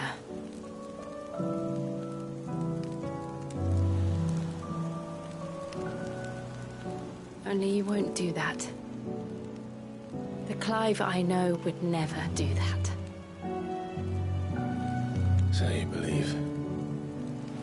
But do you really know me? If what Barnabas said was true, then I'm more monster than man. And each time I summon the flames from within, I burn away the things that make me who I am. Do you, though? Think of what you've used that power for. Of all the people you've saved. It doesn't matter how or by whom it was granted, only how you choose to use it. And you've chosen to use it for good, haven't you? I've also used it to kill. What if that's my purpose? What if it's all I'm good for?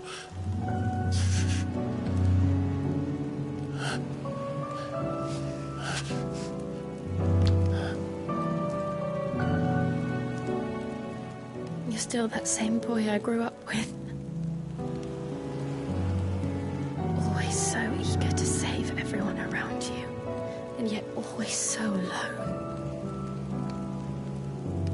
Because you failed to realize the one thing that needed saving most of all. You, Clive. You. You never once took the time to save yourself.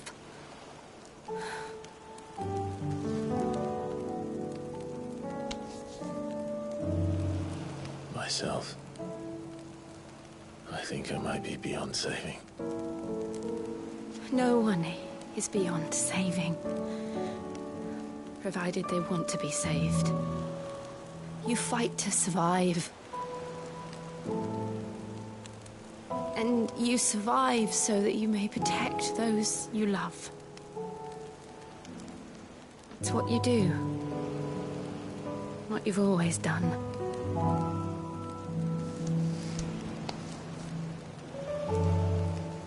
And I know you're not about to change.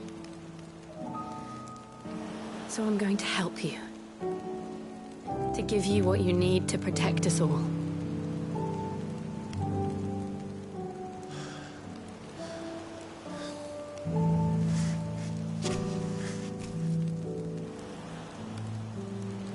Jill. Are you sure? If this is what you want, then...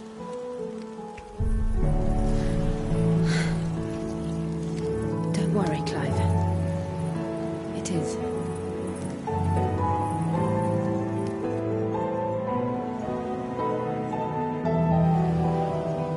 This burden, I'll give you the strength to bear it alone.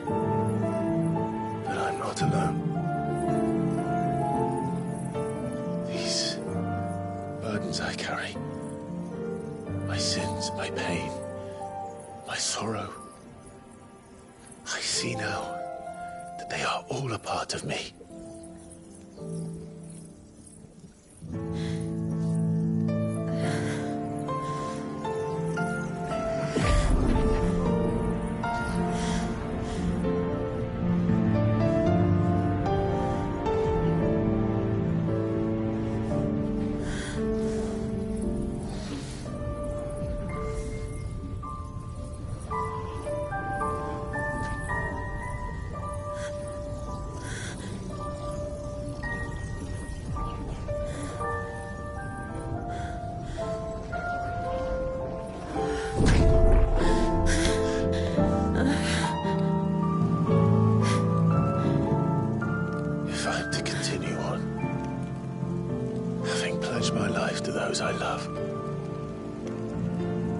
I will gladly bear your burdens too, until my last breath. Clive.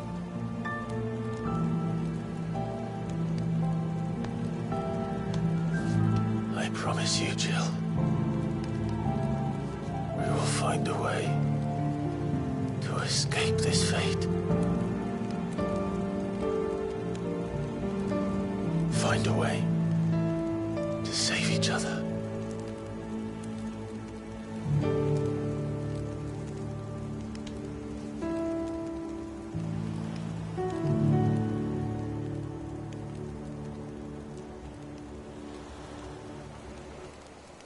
That we might one day look upon the moon again, together.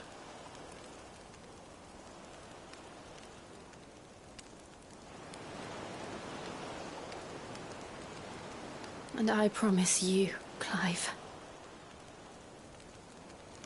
that I will be there, no matter what you must become.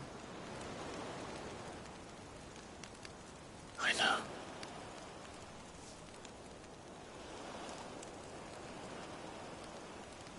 I never thought a smile could bring me so much joy.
What of Barnabas?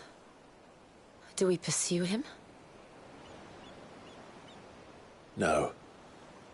Our paths will cross again soon enough. Whether we like it or not. Besides, there is something we must do first.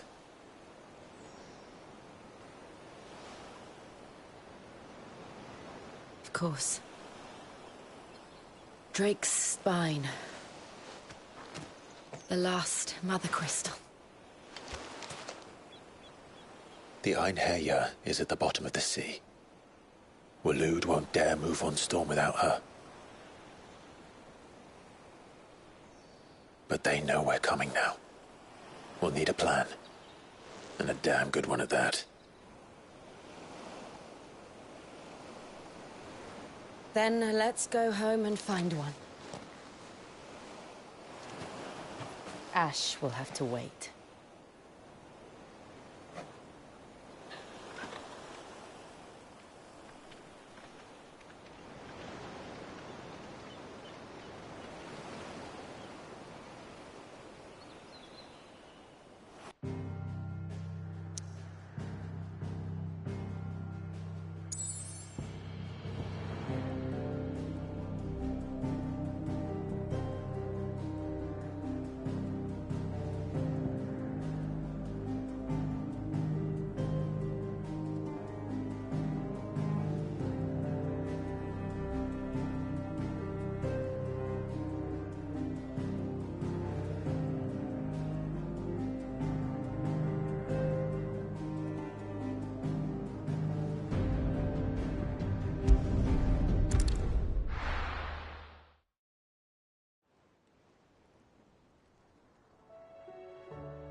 Mid says Odin split the sea in two. She's always been partial to a tall tale. But there's tall, and then there's tall. I struggle to believe it myself. I see your uncle isn't with you. He stayed with the Enterprise. After our brush with the Einherja, she was in urgent need of repair. And my uncle knows a shipwright in Randalar. We're to join him there when we're ready to sail for Ash. You sure that's wise? Last I heard, the place was still overrun with Akashic. Show me a city where that isn't true. Ultima's plague is spreading. We're running out of time, aren't we? We've done our best to shore up that hideaway. But I doubt a few planks will stop what's coming. Still, we'll keep at it. Every little helps, I suppose. Let's hope so.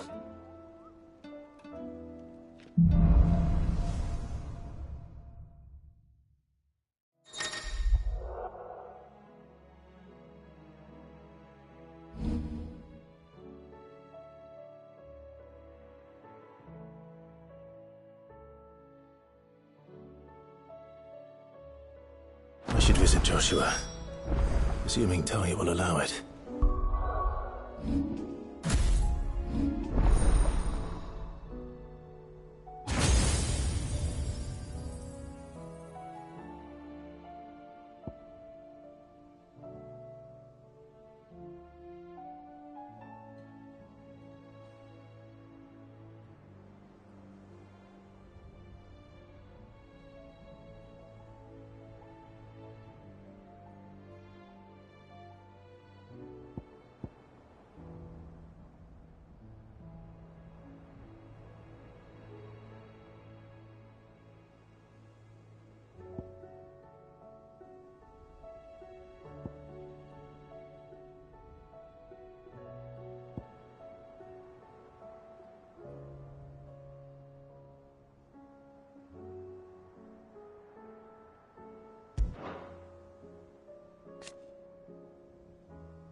Oh, I wasn't expecting you back so... Here you are. Come again. I may have more for you.